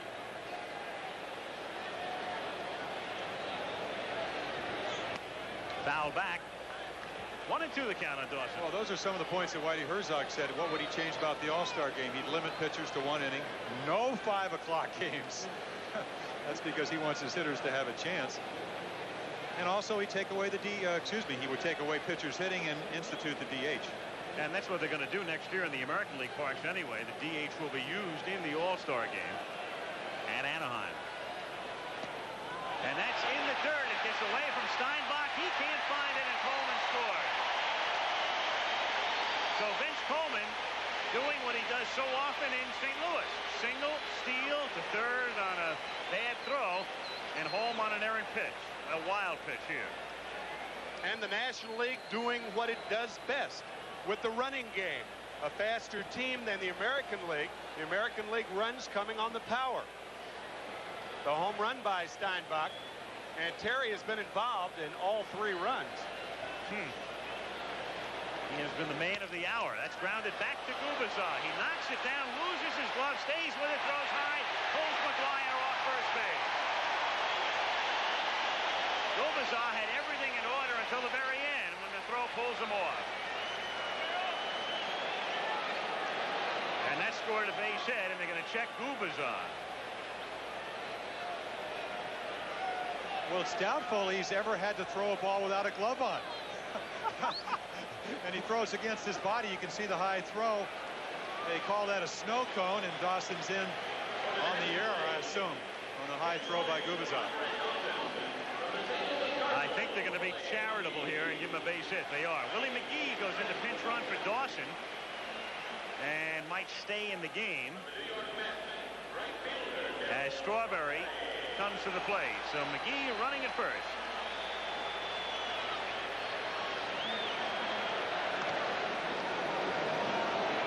So McGee stealing at first if he wishes. He's attempted it 30 times, been successful 26 times. Whitey knows his players, especially the ones from the Cardinals. And that's grounded back to second. Great stop by Molitor, but he has to eat it. And again, Molitor, who really hasn't played second on an everyday basis in about 5 years, getting the nod there in the All-Star balloting and doing an incredible job tonight. And the fans, once again, show that they know what they're talking about when they put Molitor in second base. He's played 1 game there this year. Along those lines, the ball players talk about the fans voting, and the ball players were asked to vote for George Brett, and George Brett was picked 6th as a third baseman. That's right. He has played third all year. Word travels slowly sometimes. Bonilla fouls it away in the count 0-1.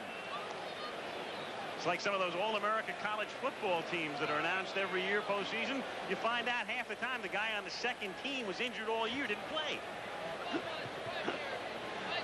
But he was a preseason first-string pick. Absolutely. That's the difference. 0-1 on Bobby Bonilla, who gets brushed back, and the count is 1-1.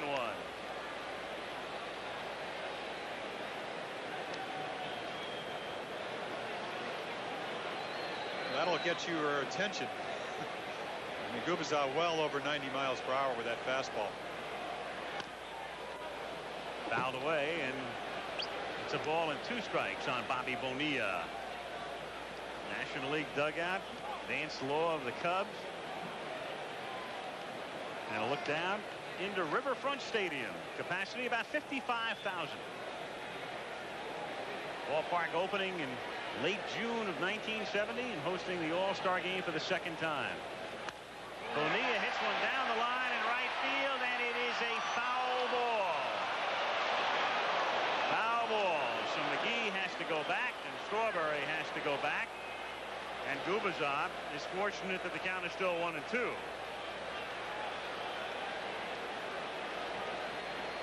Take another look. This is a camera we used in the World Series last year. It gives you a perfect example of whether the ball is fair or foul. You can see for yourself it just hooks Foul at the end. What a hitter, Bonilla. 17 home runs, 12 from the left side, 5 from the right side. Mike LaValliere said his weakness is he only hits the ball 450 feet right-handed and only 420 feet left-handed. So what a weakness to have. 1 out, 2 on, and the 1-2 pitch to Bonilla is outside. American League on top, 2-1 in the bottom of the 4th inning. Willie McGee at second base. Strawberry at first.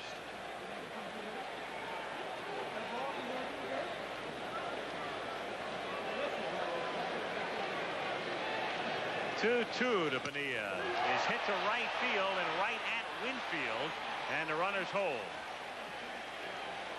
So Bonilla, after nearly stroking one fair for a double in the lead, flies out to right. 2 gone. Bobby back to the dugout, and it sends Will Clark of the Giants to the plate.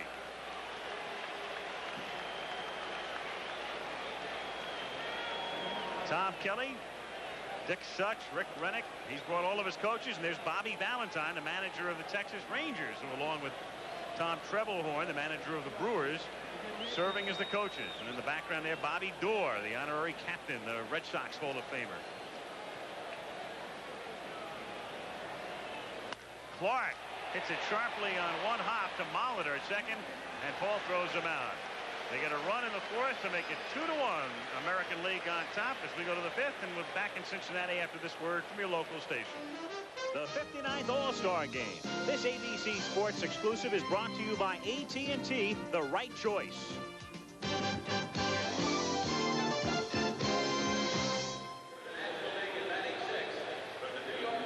Back in Cincinnati, Al Michaels with Jim Palmer and Tim McCarver. The All-Star Game moves to the 5th inning, and David Cone comes in to pitch for the National League. Cone working on Sunday, a mark of 9-2 during the regular season, and he's one of a couple of changes, and we'll get to them as we go along here. Rickey Henderson bats for the 3rd time in the game, fouling one off. Andres Galarraga of the Expos comes into the game at first base. And Andy Van Slyke of the Pirates is in the game in left field. Strike. So Galarraga will hit in the number 1 spot in the order. Van Slyke bats in the number 9 spot. Cone bats in the 6th spot as Will Clark comes out of the game. And Willie McGee stays in the game in center. He'll bat in the number 3 spot. 1 ball, 2 strikes to count on Henderson. All 3 of the National League's outfielders capable of playing center field and playing center field very well. Jim Leyland, the manager of the Pirates, thinks Andy Van Slyke, who is now the left fielder, is the best center fielder in the National League. There's a fly ball to the real center fielder, Willie McGee, who makes the catch for the out. All right, we have Roger Clemens downstairs. Let's go to Gary Bender. Roger, the National League dominance. They've won 22 of the last 25 meetings. You're the last to beat them. What's it mean to beat the National League? Well, it's a good feeling. You know, I think Dick Hauser stressed that very much in '86, and when I pitched, started in the All-Star game in the Astrodome, and as did Tom Kelly here tonight before the game. We want to win this thing. Roger, never in history has anyone won 3 straight Cy Young awards. You're going after that. Well, it's a good feeling. We got a long way to go, and there's a lot of great pitchers in the American League, but it's a challenge for me. I'm going to be out there pushing for it. Thank you, Roger. Back to Al. Okay, Gary, 0-1 the count on Molitor, and now it's 1-1. Roger Craig of the Giants, Whitey Herzog, and Buck Rogers of the Montreal Expos. The Brain Trust, as the saying goes. Foul tip, and the count 1-2. That's right. You can come to the All-Star game. You can throw 95, have a great curveball, and pick up a split-fingered fastball. Just talk to Roger Craig. It's wonderful. Cone drops down, finds the inside corner. Molitor says, come on, man. It's the All-Star game. Yes. The Mets have an outstanding pitching staff. We already saw Dwight Gooden, and you see Ron Darling occasionally, but look at Cone. We saw the curveball from this angle. Sidearm as he drops down. Can't see it from here, but you see Molitor just kind of flinch as he gives just enough to allow strike 3 to come on the inside part of the plate. What an outstanding young pitcher this is. 9-2. Great curveball, great fastball, drops down as we've seen. Boggs grounds one to the left of Smith. One hands it and throws him out. Typical Ozzie. 3 up, 3 down at the end of 4 1/2. 2-1 Americans. Changes for the American League. Now, Carney Lansford finally gets to play in an All-Star game. Good career. He's in the lineup at third base. As we start the 5th inning, Harold Reynolds of the Seattle Mariners takes over at second base. Lansford hits first. Reynolds will bat in the number 3 spot. As Carter fouls it away off Gubazar, and Kirby Puckett of the Minnesota Twins, having another great season, bats in the number 2 spot and takes over in center field. And the honorary team captain for the National League, Willie Stargell, mans the lines at first base. There's Wilbur Dornell, who will be inducted into the Hall of Fame on the 31st of July.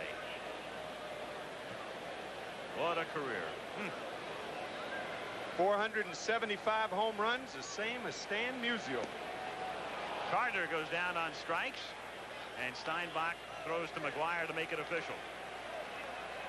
And the first time Carter has struck out in All-Star competition, his 11th All-Star game. And again, it was the slider down in the dirt.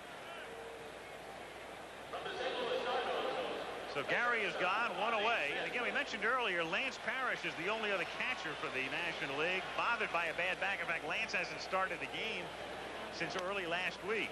So Carter figures to go some. Ripken takes care of Smith. 2 down. And Van Slyke will come up, and we have Will Clark downstairs with Joe Morgan. Thanks, Al. Will, any thrills out there? You call Will a thrill. Did you get nervous in your first All-Star game? I wasn't real nervous, but it was great to play, and it was extremely fun out there. The Giants have won 5 in a row. You're within 2.5 of the Dodgers. Can you do it again? We're going to try. Hopefully All-Star break will get over with as quick as possible, and we get back on the field. Back to you, Al. Okay, Joe. As we proceed in the bottom of the 5th inning, as Van Slyke swings and fouls one down the left field line out of play, the count 0-1. Takes the catch, drops the ball.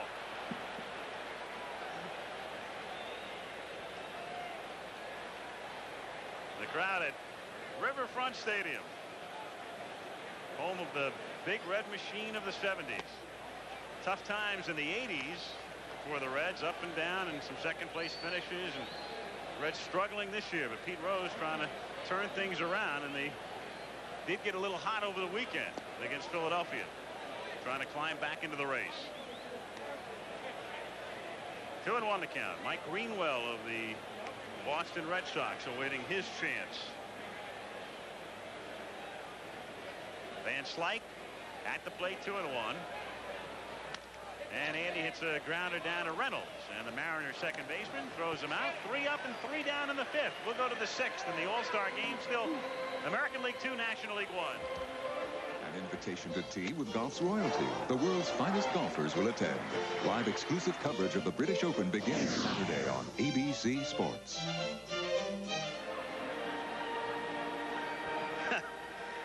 It's that kind of a night. It's a gala celebration in Cincinnati. 200th anniversary of or birthday, I guess, of the city, and the fireworks the other night. What a lovely, lovely town. They have done a remarkable job with the downtown area, too. White tie and tails for the grounds crew here. The bicentennial is the focal point of it. As we go to the 6th inning, and Kevin Gross of the Philadelphia Phillies comes into the game. He'll bat 8th, and the crowd responding for the new shortstop, Barry Larkin. And what a thrill, not only to play in your home stadium, but in your hometown.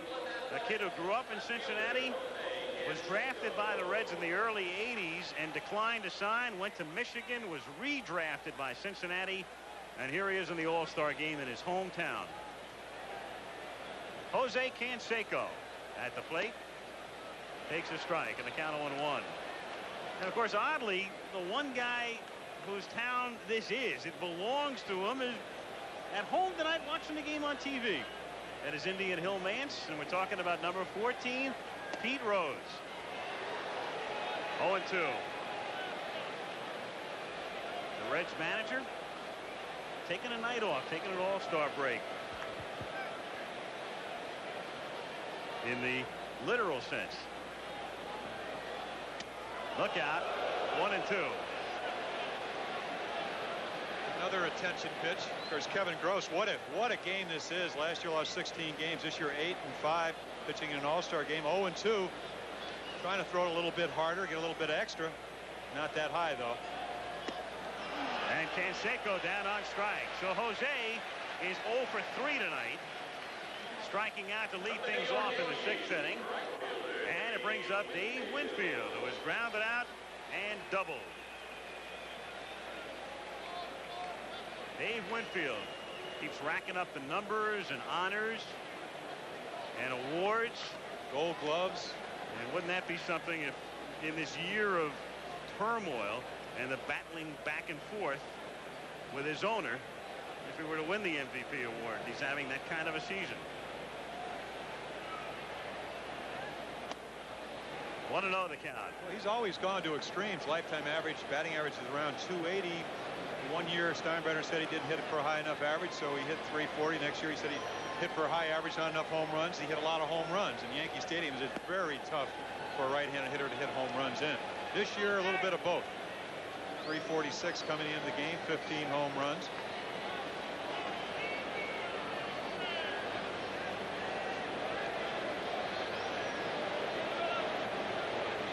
Gross's 2-0 pitch. Winfield swinging from the heels. 2-1. And you could tell from the blimp that he was going for the downs. Look at Kevin Gross, all arms and legs, well over 6'4", and 2-0, thou shalt not pass. Home run swing from Dave Winfield. And that's so typical of what you see Winfield do during the regular season as well. Yeah, from the blimp, this probably looks like a helicopter. The bat flying out of Dave's hand and going down toward third base.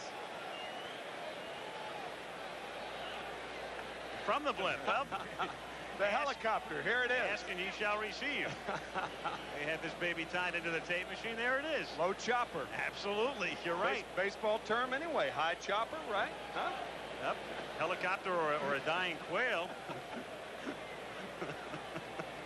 2-2. The bad thing is when he throws his bat and also makes contact. And as a pitcher, you're trying to see the ball and also get out of the way of the bat. Change in the dirt. You talk about having cameras everywhere. I wonder what that looked like from Scottsdale, Arizona. I think I'll call my dad tomorrow and ask him. I got to ask Kirk Gowdy Jr., Craig Janoff. We got a remote out there. 3-2 pitch is spun foul outside first and into the hands of Wayne Terwilliger. America's best cameraman, and we will second that motion.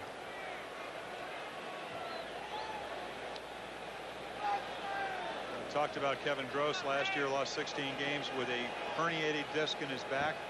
Said he was in the low 80s, now almost around 90 miles per hour. Better supported by his ball club, even though it's been tough. They've had a tough year in Philadelphia. Well, it must really be something for him to be here. To left field, and Van Slyke is there. 2 gone with the bases empty in the 6th inning. So Winfield goes back to the dugout. Ripken comes up, and a reminder, this is the week of the British Open, and our coverage begins with live coverage noon Eastern time on Saturday. And then the U.S. Olympic trials continue. The box offs from Las Vegas, track and field from Indianapolis Saturday. The special time reflected at the bottom of the panel there here on ABC. 2 out, bases empty, and Ripken takes outside, ball 1.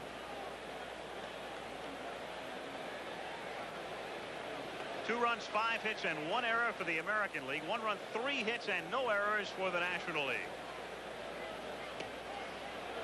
1-1.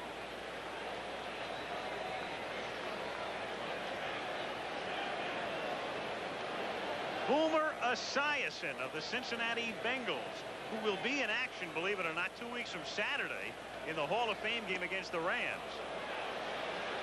1-2. Talking about overlapping seasons, the Bengals opening up camp this week.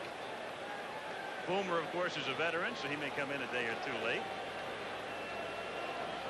And we'll see him in Canton on the 30th. Change up. Gross throwing slower and slowest here. 2-2. We also had a chance to see a terrific quarterback of the Cincinnati Bengals, Kenny Anderson, running into Kenny. As you see the Jugs gun there. Didn't need one on that last pitch. No, didn't register. Into the corner goes Strawberry to reach for it, and did he hold it? He went out of our view.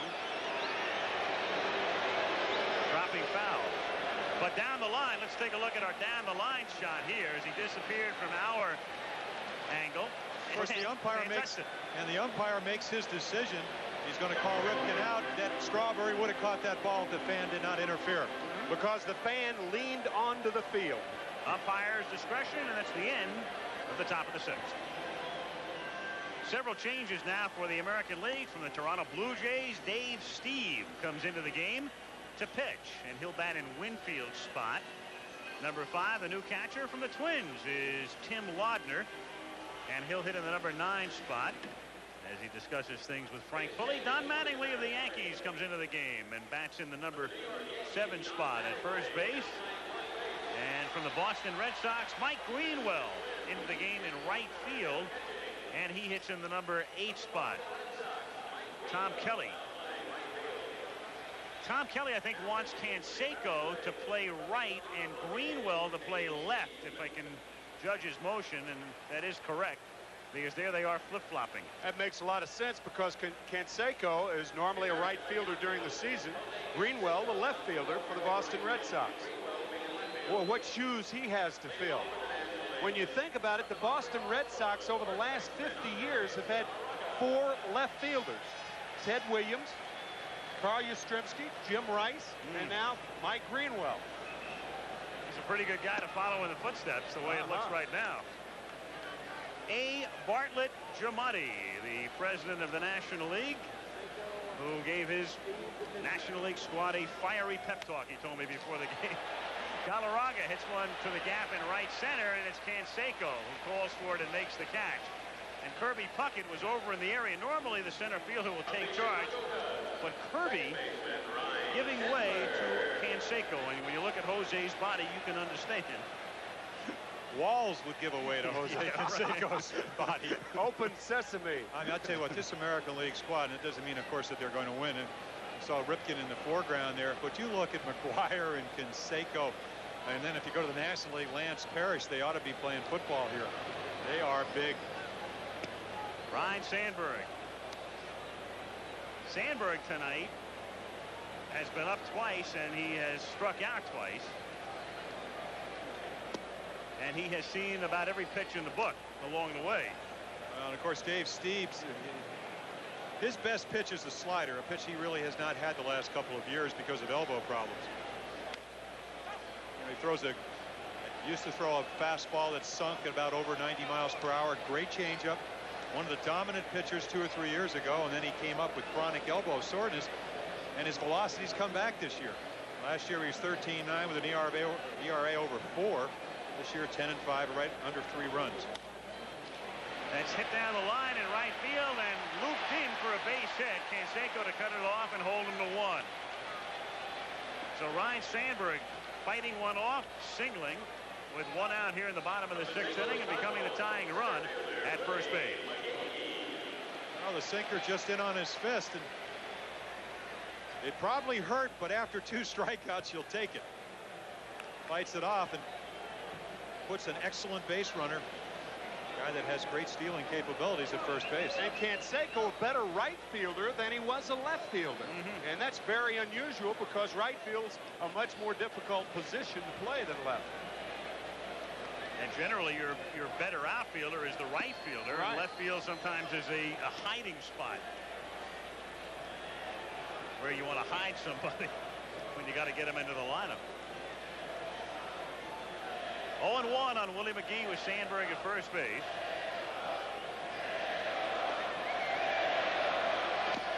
And McGee hits a chopper toward the middle. Ripken has 1 play first base, gets the out there. McGee is gone. Sandberg gets the second. And Darryl Strawberry comes up. That was a very important hit for Ryan Sandberg, and I'll tell you why. Because when he goes back to join his team, can you imagine if you strike out 3 times in the All-Star game? You'd hear about it for a month. You hear about it during the regular season, but the hat trick in the All-Star game. And boy, do they have a good young ball club. Oh, I'm telling you. I mean, Mark Grace, who's not here, Rafael Palmeiro, who we may see, Sean Dunston, who was on the bench for the National League, Greg Maddux, 15-game winner, as Al talked about earlier. Strawberry takes a strike, 0-1. The crowd was chanting. There was a small chant that went up. It's Sabo, Sabo. They're waiting for Chris Sabo, and I guarantee you he will play before the night is done. The Reds rookie third baseman, Whitey, guaranteed it before the game.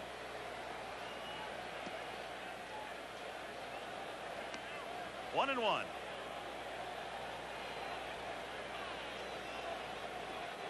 And there is the only rookie in this All-Star game, Chris Sabo, who put on those goggles when he comes out.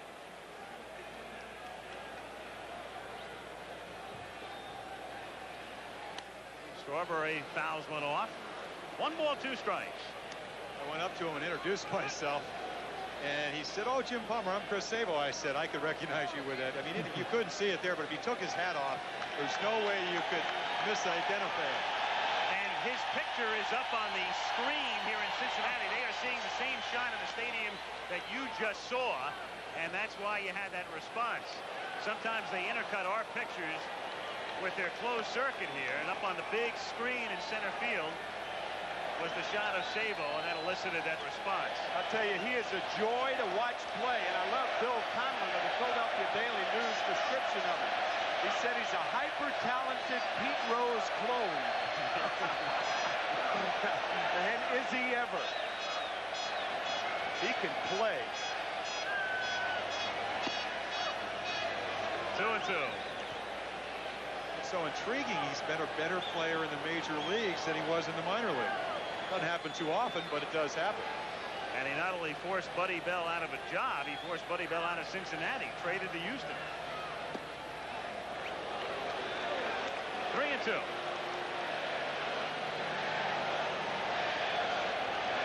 Sandberg at second. And again, if you're just tuning in, the chant is not Darryl, Darryl, it's Sabo, Sabo. High fly ball to shallow right field, and Jose Canseco handles 2 of the 3 outs in the 6th. At the end of 6, still 2-1, the American League. Back at Riverfront in Cincy after this word from your local station. The 59th All-Star Game. This ABC Sports exclusive is brought to you by Stroh's and Stroh Light. Now you're talking good times, and Stroh's is spoken here.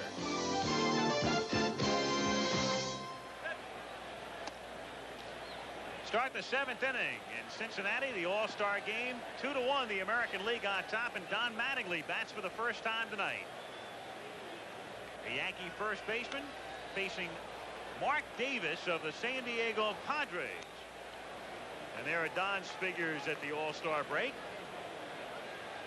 And Kim Mattingly looking on. Don and his wife from Evansville, Indiana, just down the Ohio River. And coming home to Cincinnati in a way to play in the All-Star game. Mark Davis, his numbers, traded from the Giants to the Padres last year.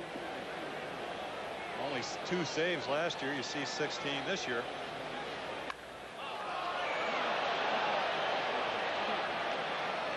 One ball, 2 strikes the count. And that's what the breaking ball is all about. He hung that breaking ball, but when you throw the breaking ball, you usually want to try to get the hitter out on his front foot. Mattingly hit it well, but he was out on his front foot and hit it foul. Davis tied for the league lead in saves with Todd Worrell, who's on the All-Star bench. Sandberg charges over to Galarraga. 1 away. Terry Steinbach has been the big man tonight, driving in both American League runs, and he is with Gary Bender. Gary? Terry, the fans knew what they were doing when they voted you as the starting catcher. Well, it was just good to come here and, have that first at bat like I did. It's a real good feeling for me. The first major league at bat, you had a home run against Cleveland. Your first time in an All-Star game, you had a home run. I don't know, I think I just get caught up in the excitement and forget about everything and go out there and see the ball and just try to hit it. And, I've been fortunate both times. You better stick around. You could be the MVP. Well, thank you. Back to Al. And at this point, Gary, I think he'd be a lock driving in both runs to this point in the game, 2-1. American League on top. Greenwell at the plate, ducks under it. 1-1. So again, an all-star game dominated to a degree by pitching. Low scoring, but still some moments to remember tonight. Some pretty good ones. And Frank Viola provided some of those early on.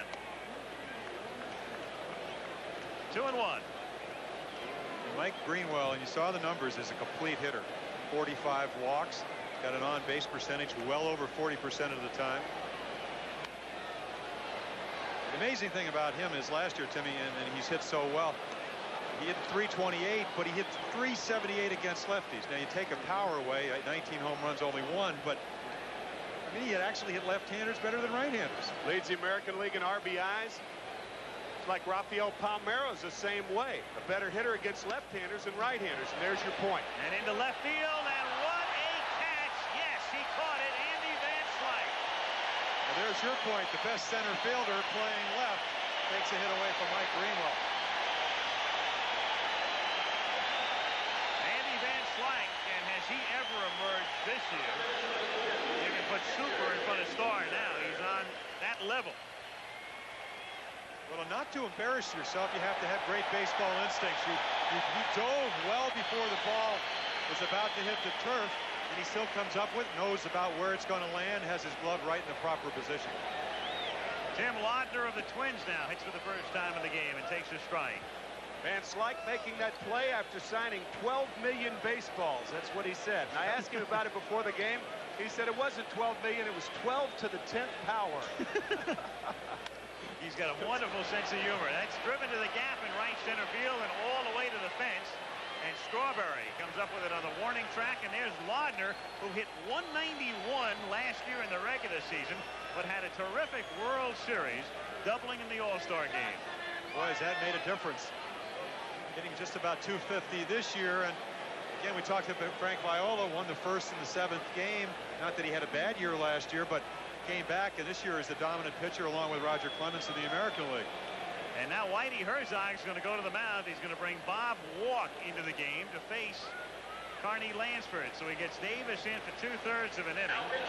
And Bob Walk, who pitched on Sunday, threw 70 some odd pitches against the Dodgers, and then told Whitey before the game that he could come in for at least part of an inning. So he'll come in here with 2 out and Laudner at second base. Sounds like you're reiterating, but almost all the power hitters, and Laudner is a big, strong guy, like to get their arms extended. Mark Davis threw almost exclusively sliders. That's his first fastball out over the plate. Laudner doubles.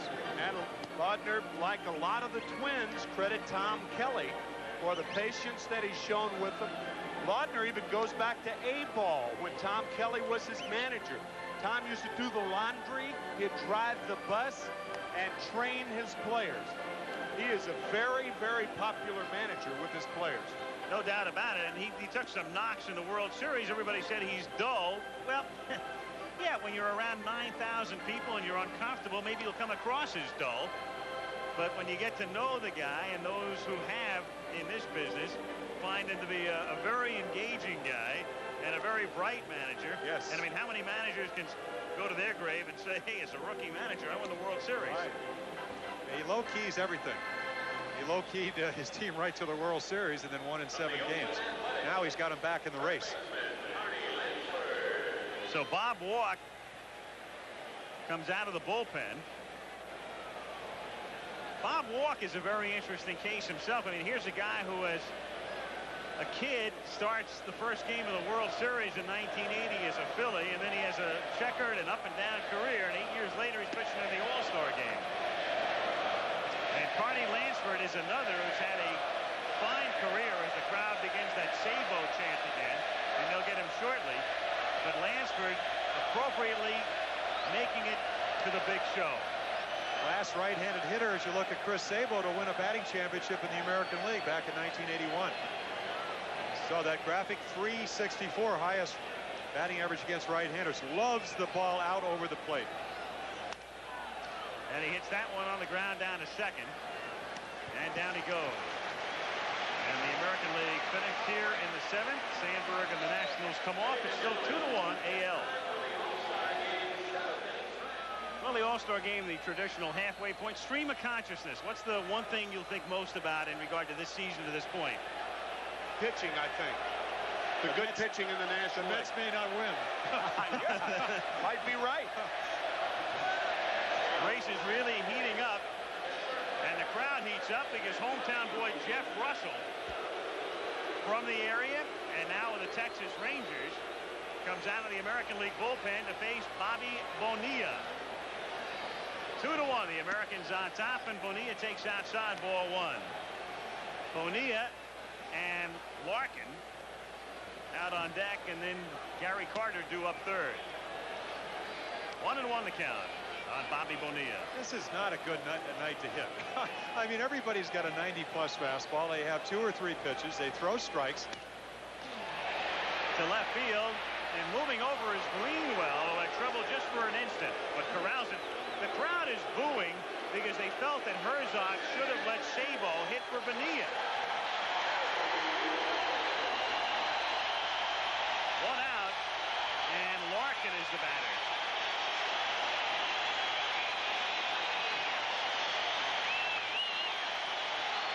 Think of all the side stories in this game. The triumvirate of Barry Larkin, Kurt Stillwell, and Danny Jackson. Jeff Russell used to pitch with Cincinnati. Stillwell traded for Danny Jackson. Jackson's on the NL team, never made it in the AL. Kurt Stillwell's on the AL team, never made it in the NL. Jeff Russell lost 18 games here. Yeah. And then you get a Buddy Bell for him, who is a heck of a third baseman. So you got to know, he has ability. Certainly shown it this year. Strike, and the count 2-1.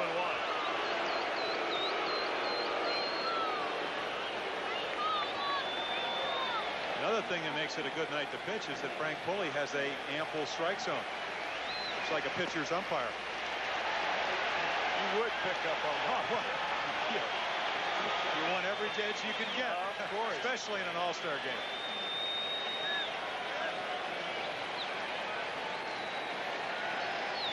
Three and 1. Larkin, a member of the '84 U.S. Olympic team, grounds one to third. And Carney Lansford throws to Mattingly to take care of him. So 2 down. Gary Carter coming up. Jeff Russell, born in Cincinnati, his hero Nolan Ryan, 1961, and a look back. Cute kid at the age of 12, and then at 15 on the mound. At 17, an Ohio All-Star, and now live in '88, a big league All-Star.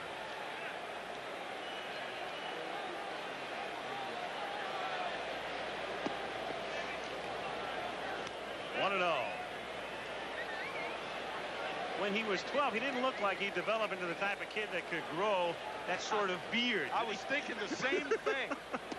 I mean, he sort of had that cherubic look, that angelic face at 12. And here he is with about 7 days growth. Looking mean. 2-0. He's fouled back, and it's 2-1.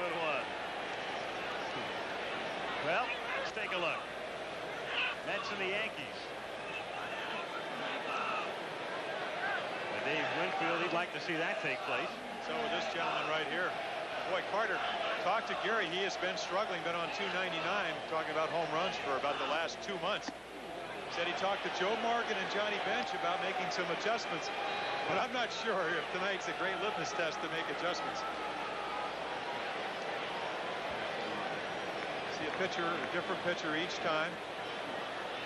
Different stuff, different arm angle, different breaking ball. And then you don't know them. You don't even know what they throw. 3 and 2. When you're a rookie, you have to sit and wait.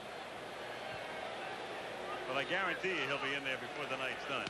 Base hit for Carter. And Rafael Palmeiro will come up to pinch hit here in the 7th inning. And now the crowd is angry with Herzog. But Sabo is going to come out to pinch run, to boo because Palmeiro is coming up and not Sabo, and then they see him come in as a pinch runner. His locker in the dressing room. He's one guy that didn't have to move out for the All-Star break. Jabbar-like glasses, 27 stolen bases, so you can see there's a method to Whitey's madness. Carter runs well for a catcher, but does not run like Chris Sabo. So Rafael Palmeiro of the Cubs comes up here with 2 outs, 7th inning. Sabo at first base. American League leading 2-1.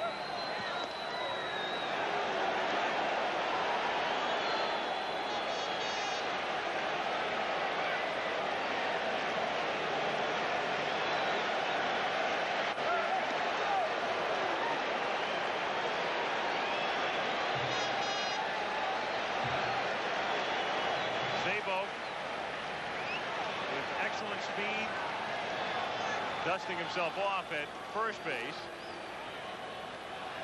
representing the tying run with 2 out in the bottom of the 7th inning.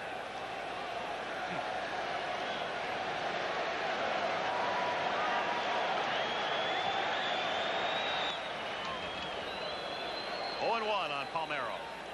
Palmeiro, I think I read something, won 29 straight at bats early in the year without missing a pitch. Speaking of missing a pitch. Yeah, right. They miss a few right there. Leading the National League in hitting for about a month. Sabo goes, pitches outside, and he's got a stolen base.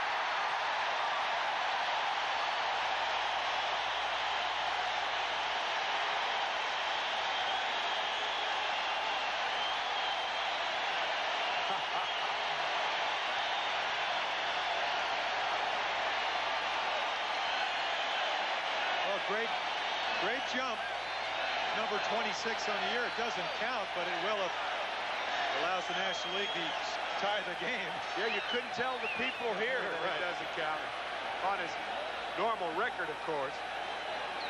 Head first slide. That's one of the toughest things in the world is to come in as a pinch runner and to be expected to steal a base because you really have no place to loosen up. You could loosen up as a pinch hitter, of course. Safe easily at second base.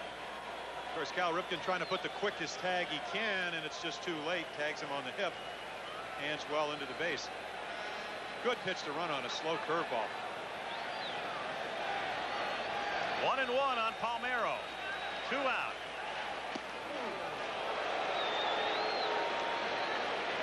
Two and 1 the count. 2 runs, 6 hits, and 1 error for the American League. Both runs driven in by Steinbach.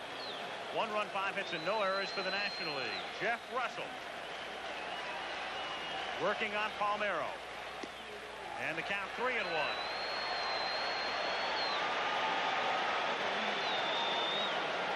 Doug Jones down in the bullpen for the American League. Hershiser for the Dodgers in the National League. 3-2.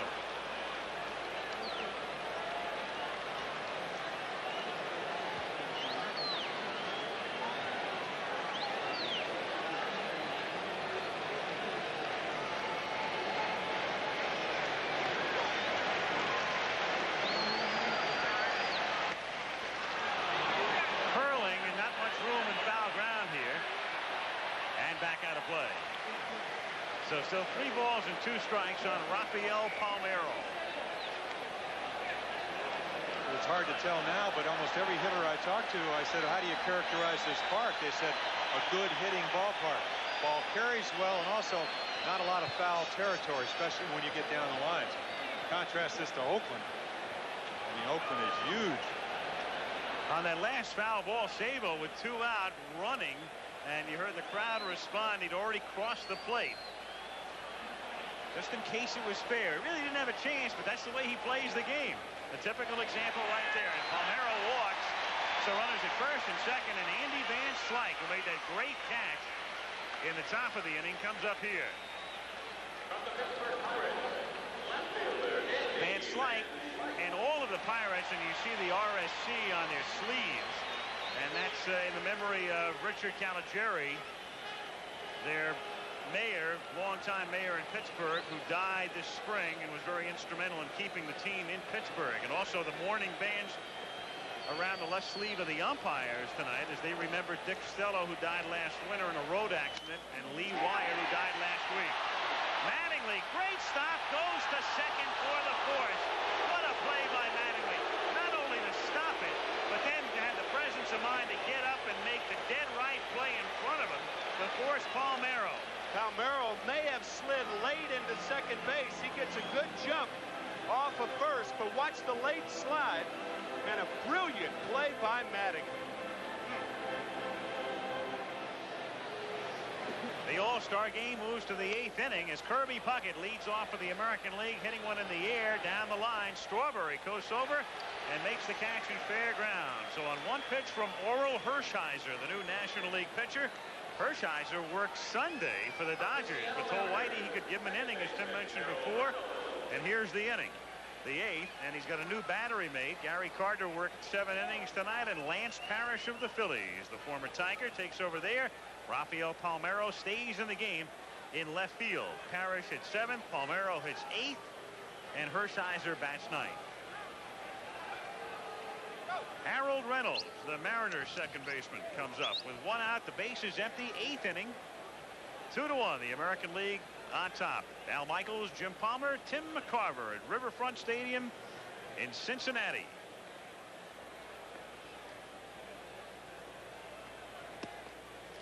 Reynolds takes a strike. 0-1. It's amazing. We saw fan interference earlier, and when Strawberry made that catch, when Puckett hit the ball, it looked like the same fan had waited and then gone down to get the ball.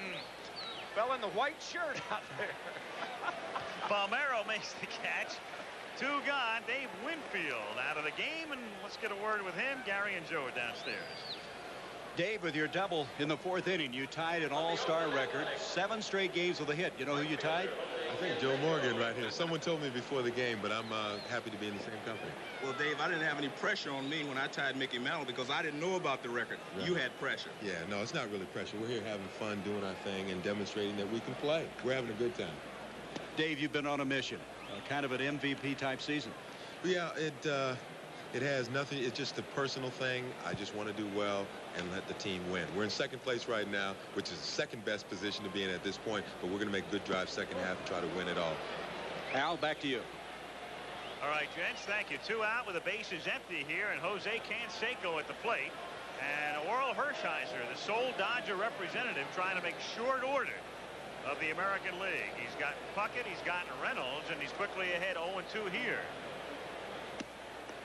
The Dodgers in first place. Kirk Gibson probably would have been named, but Gibson preferred to have the time off. I know some Dodger fans were upset with Herzog, but in a way, Kirk elected not to come. Another guy who could have come was John Shelby. He's having that kind of a year. Larkin throws to Galarraga, and Canseco is 0-4 tonight. At the end of 7.5, still 2-1 American League. From the Goodyear Plep Enterprise, a look into Riverfront Stadium in Cincinnati, the city again celebrating its bicentennial here in 1988 and putting on a great show. It's been a terrific week here. Home of the Cincinnati Red Stockings in 1869, the first professional franchise. Doug Jones of the Indians comes in to pitch in the bottom of the 8th inning. And again, as we mentioned at the top, it's the 4th time the All-Star game has been held here in Cincinnati, and the first time it was held in this park, Sparky Anderson was a rookie manager here. Dave Concepcion was a rookie shortstop here. 18 years later, we're at it again as Galarraga takes the first pitch low, ball 1. Doug Jones, a career minor leaguer, knows what it's like to be released and waived and beat the bushes. And you talk about a guy who has seen just about every cockroach-infested hotel and fast food joint in the United States. It's Doug Jones. I knew you'd get hotels into this, Al, but Jones and I, we've shared our experiences there. The 1-1 pitch. Now back in the count 1-2. I started. Almost got flipped. Law says, come on, man. That's right. Vance Law used to former teammate. He says, he's the 11th pitcher, too. Galarraga with great power to the opposite field, or actually the opposite dugout. But he can't hit the ball out anywhere. Breaking pitch, foul tip, still 1-2. Doug Jones, I mean, he was not even on the Major League roster, and here he is with 20 saves in the All-Star game. The Indians along with the Orioles last year, first team since 1961 with an earned run average over 5 runs a game. They've changed that, and this is one of the reasons. Fastball changeup. Cal Ripken says, I tell you what, his changeup is so slow, but it makes his fastball seem so quick. Probably doesn't throw as hard as some of the other ones. And then again, look at the arm angle. Very slow windup, deceivingly quick. And a great changeup. He's thrown Galarraga 3, and Galarraga waits about as well as anybody in the National League. He set a Major League record earlier with 16 consecutive saves, breaking Steve Bedrosian's record set last year. 2 balls and 2 strikes the count. That is the nick left by, more than a nick, left by Galarraga's foul ball. Oh, changed up on him, and down he goes. And so Jones, a guy who's beaten the bushes in Newark, New Jersey, Burlington, Vermont, Stockton, California, Vancouver, Holyoke, Massachusetts, El Paso, Texas, Waterbury, Connecticut, Old Orchard Beach, Maine, and Buffalo, in an All-Star game, comes in and strikes out the first man he faces. You know, we talked about earlier, and we saw Mattingly save a run. Now, he's won 3 Gold Gloves, but we talked about earlier, the American League, to win, has to have a good defensive ball club capable of winning one-run ball games. They have their stoppers, so to speak. They got Dan Plesac out on the mound with over 20 saves. They have a great defensive ball club, and they have a guy on the mound that's been out there all year doing exactly what he's expected of tonight. Shallow pop into right, and out goes Reynolds to make a running catch. Harold Reynolds has his moment in the sun, or the lights as it were, with a nice back to the plate catch. 2 gone. Again, a guy that's used to playing on AstroTurf. Led the American League in stolen bases. He has great speed, and he uses his great speed to his advantage there to run under that ball. Ball that Canseco wouldn't have been able to get to. This has been a brilliant defensive game. Usually good pitching and good defense go hand in hand, and this is an example of that.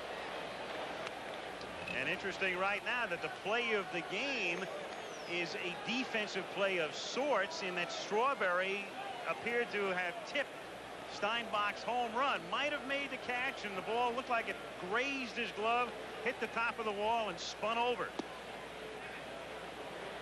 1-1 the count. This ballpark, of course, used to having outfielders jump up and catch balls that would normally be home runs. That's because Eric Davis plays here. Mattingly has that one slip through him. Sure, the minute we talk about defense, E3, huh? Well, that's the bad part of it. That ball was nailed. But take a look at that camera again. Mattingly does save a double. This ball is smoked on the turf. You see him get down in front of it. Not low enough. Try to get his glove down, but he does keep it from being a double. A play that he normally makes, though. And the official score still gives him an error. E3. Kelly goes to the mound, and he has Dan Plesac, the Brewer lefty, in the bullpen, with Strawberry due up for the National League. So the Americans still on top by a score of 2-1, with 2 out, and Strawberry coming up, and Plesac coming in as we step out for a moment. When you talk about playing percentages, lefty against lefty, well, that figures, right? Has not given up a homer to a lefty batter this season, so Kelly brings him in, but to face that man who's hit 11 of his 21 off lefties.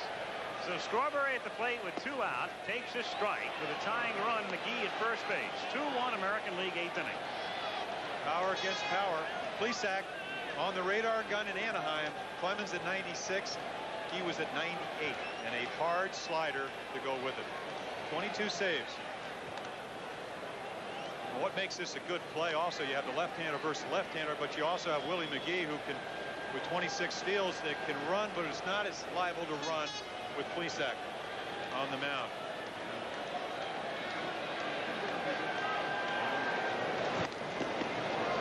He may go, but he does not know what kind of move that Dan Plesac has. And any base runner assumes a left-handed pitcher has a good move. And speaking of good moves. 0-2. That home run by Steinbach made it 1-0. Couldn't tell. I couldn't tell if it grazed the glove at first. Looked like maybe it just hit the top of the wall. Then it might have grazed the glove. Yeah. And gone over. Looks like Darrell may have jumped too high, and the ball hit about wrist high, and the glove was above the fence. A few years ago, that would have been a double because the fence used to be 12 feet high here. And Strawberry is gone. So Plesac strikes him out, and we go to the ninth with the American League still out in front, 2-1 in Cincinnati. Yep, that's a shot you'll only see at the All-Star game. Either that or a game that goes into the 23rd inning. This might be the type of pitch that left-handed hitters hope they only see at the All-Star game. Otherwise, they'd be out of business.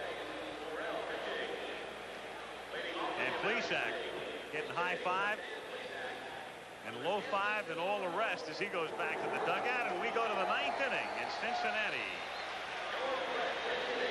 As the All-Star game moves into the ninth with the Americans on top 2-1, and George Brett comes up to pinch hit, and he'll face Todd Worrell of the St. Louis Cardinals as we start the ninth inning. Two guys that faced each other in the 1985 World Series. Worrell with 16 saves at 98 miles per hour. I think they're going to have to pass a rule. Only the major league average fastball can pitch in this game, which is about 85. Whew. Vance Law is also in the game at second base.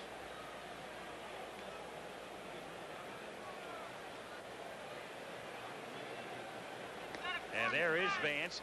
Vance, who is one of the half-dozen Cubs, plays third in Chicago, but to get him into the game as Worrell throws a change for a strike, Whitey's got to move Law in at second to replace his teammate Sandberg.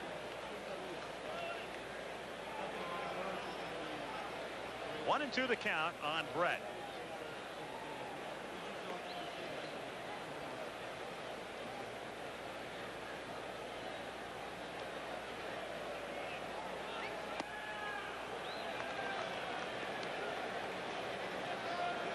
Brett is appearing for the 13th time in a row in All-Star games, but he's been hurt, and so he's only played in 10. He's missed 3. He's been replaced on 3 occasions because of injuries.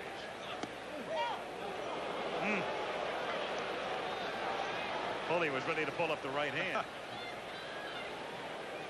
Well, you have an idea of how wide George Brett's such a great hitter. 98 miles per hour. You got to get the bat started. He tried to, then knew it was a ball, or at least assumed it was a ball, and it was. Gives him another chance. Still 3-2 on Brett.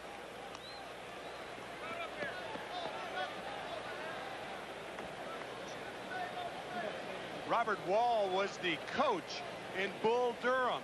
Kevin Costner, Susan Sarandon. You've seen that movie. That was a great flick.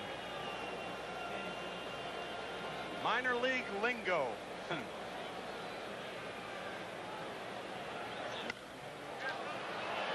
Major league pop-up at the Major League All-Star game. Worrell says it's coming down, and Galarraga makes the catch. Boy, was that baby up there a long time. Let's go to Joe Morgan. Thank you, Al. I'm here with Chris Sable. Chris, you were not even expected to make the Reds in spring training. You're an all-star now and will probably be National League Rookie of the Year. Yet you were embarrassed by the crowd chanting for you. Why? I don't know. I don't know why they're cheering for me. I just go out there and play every day, and, you know, it was nice, though. I enjoyed it. All right, back to you, Al. Sabo shy and unassuming and soft-spoken. Ripken, it's a one-hopper to Bonilla. And Galarraga stays on the bag. Nice play. So 2 down. Larry Barnett, the first base umpire, took a long look at it. Calls him out. Galarraga's nickname down in Venezuela is the Cat. cat-like reflexes here as he slides that cat-like paw across the base. Whitey Herzog says that he reminds him of Gil Hodges. First base, of course, a left-hander's position. But Galarraga plays it like a left-hander, doesn't he? Soft hands. 2 out, bases empty, and Mattingly is the batter. You know, you looked at Sabo and you listened to the interview with Joe Morgan. You wonder, in 3 years, could that guy go to arbitration? Does he look like the kind of guy that would go to arbitration? Not in representing himself. Yeah. Mattingly lines one to right field and right at Strawberry. And so the National League comes up in the bottom of the 9th, trailing 2-1.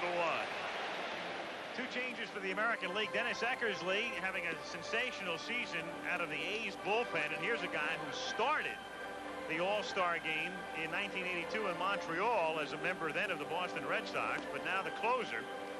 He comes in, and Kurt Stillwell takes over as the shortstop, replacing Ripken. All right, let's get the inside pitch on Eckersley, who'll seek the save from Dave Winfield.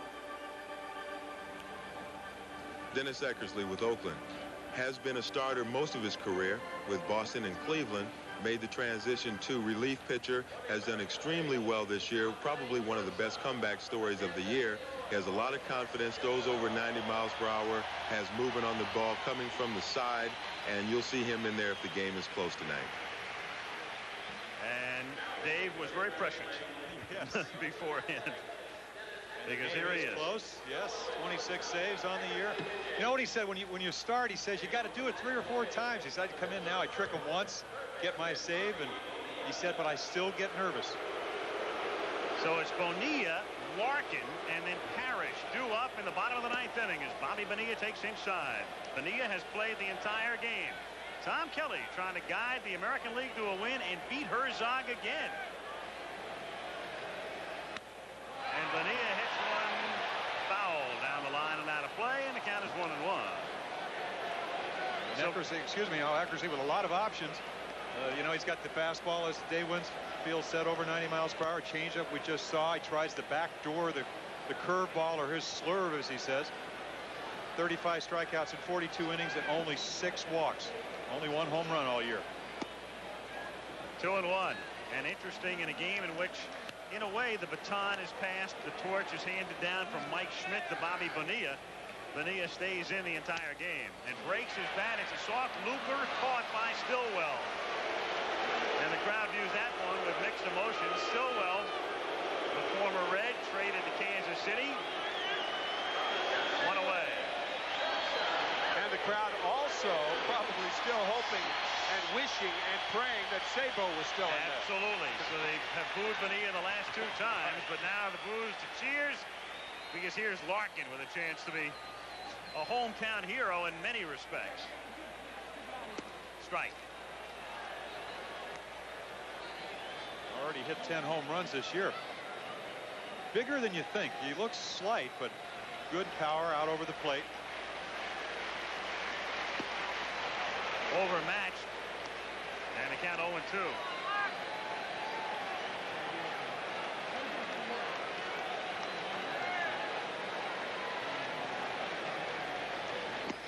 And overmatched again. 2 gone.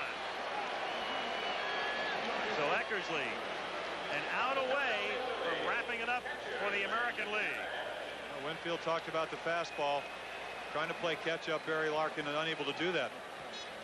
What goes back 2 weeks ago? What did Ray Miller, the pitching coach in Pittsburgh?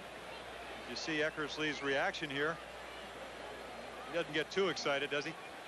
Ray Miller, pitching coach in Pittsburgh, said throw strikes, work fast, and change speeds. Well, Eckersley hasn't changed speeds too much. He hasn't had to.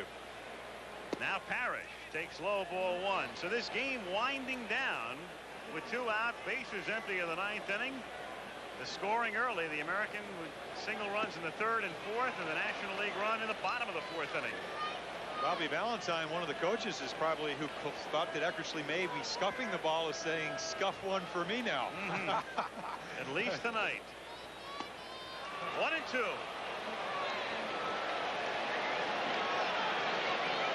So the National League down to its final strike.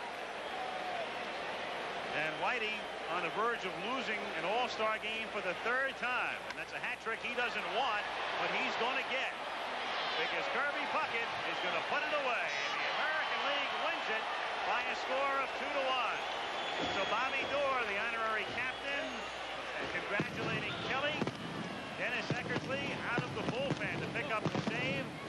Terry Steinbach, the controversial choice. The Oakland catcher, amidst the fireworks exploding in downtown Cincinnati, winds up as the key man in the game, as the American League with stout pitching and good defense beats the National League 2-1.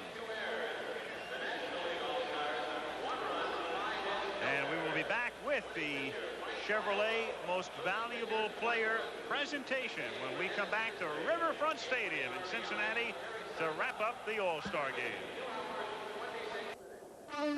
The 59th All-Star Game, this ABC Sports exclusive, is brought to you by the heartbeat of America, today's Chevrolet. By Old Milwaukee and Old Milwaukee Light, it doesn't get any better than this. By Warner Brothers' new movie, The Deadpool. And by Coldwell Banker, America's largest full-service real estate company, a member of the Sears Financial Network.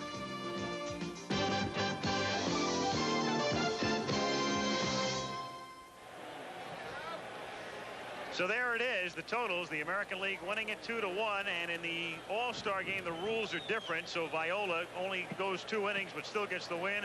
Gooden gets the loss, and as far as the MVP is concerned, well, the presentation now, let's go to Gary Bender. Al, it's Terry Steinbach, the catcher for the Oakland Athletics. He is the Chevrolet Major League Baseball Most Valuable Player in the All-Star Game. And here to present it, the sales manager for the Chevrolet Motor Division, Otto LeBron Jr. Mr. LeBron, let's have the presentation. Congratulations, Terry. On behalf of Chevrolet Motor Division, I'd like to present you with this Most Valuable Player Award. Super job. Thank you very much. Well, Terry, let me ask you. I told you to stick around. You might get this way back when, but let's talk about the home run, your first time at bat in an All-Star game.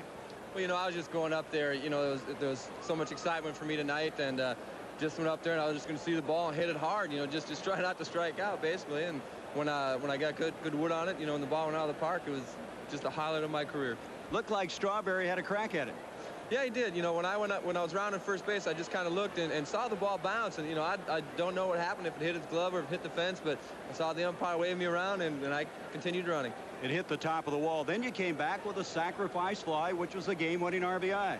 Well, you know, there's a situation Tom Kelly talked about in the clubhouse, said, you know, you guys are all professionals out here. You know, if a situation comes for, let's say, sacrifice fly or a bunt, you know, just go ahead and do it. So right there, I was just looking to drive in a run, you know, with bases loaded, you know, and only up by 1. And, you know, I got a pitch up and, you know, was able to hit a fly ball with it. Now, a lot of people said, why is Terry Steinbach the starting catcher, that this voting situation is out of hand? You kind of quieted those critics. Well, you know, I took a lot of heat about that, you know, for about 2 to 3 weeks, and I was just going to come here and play hard, you know, like I said, all the way through this, and hope for the best. And you know, it came out tonight, you know, that I had the home run, had a sac fly, and you know, won the MVP. It's interesting, isn't it? You start the year with an eye injury, then you have a collision at home plate, but good things are starting to happen to you. Yeah, they sure are. I hope they continue for us for the second half.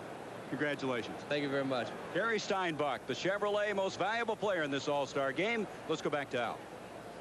Okay, thank you, Gary. So that's the story from Cincinnati, where the highlight of this bicentennial celebration has been the All-Star game.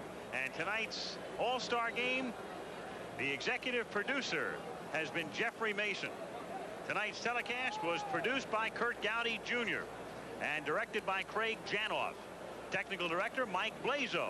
Pregame show produced by Steve Dans. Our associate directors Earl Fryman and Dave Kiviat.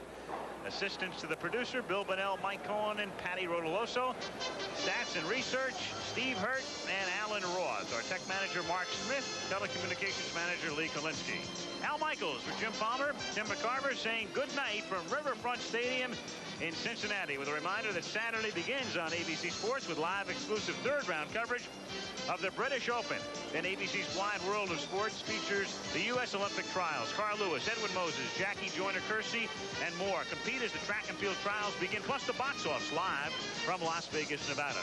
Stay tuned for Nightline following your late local news over most of these ABC stations. Tonight's topic, Democratic Party politics. Aerial camera facilities provided by the Goodyear Tire and Rubber Company.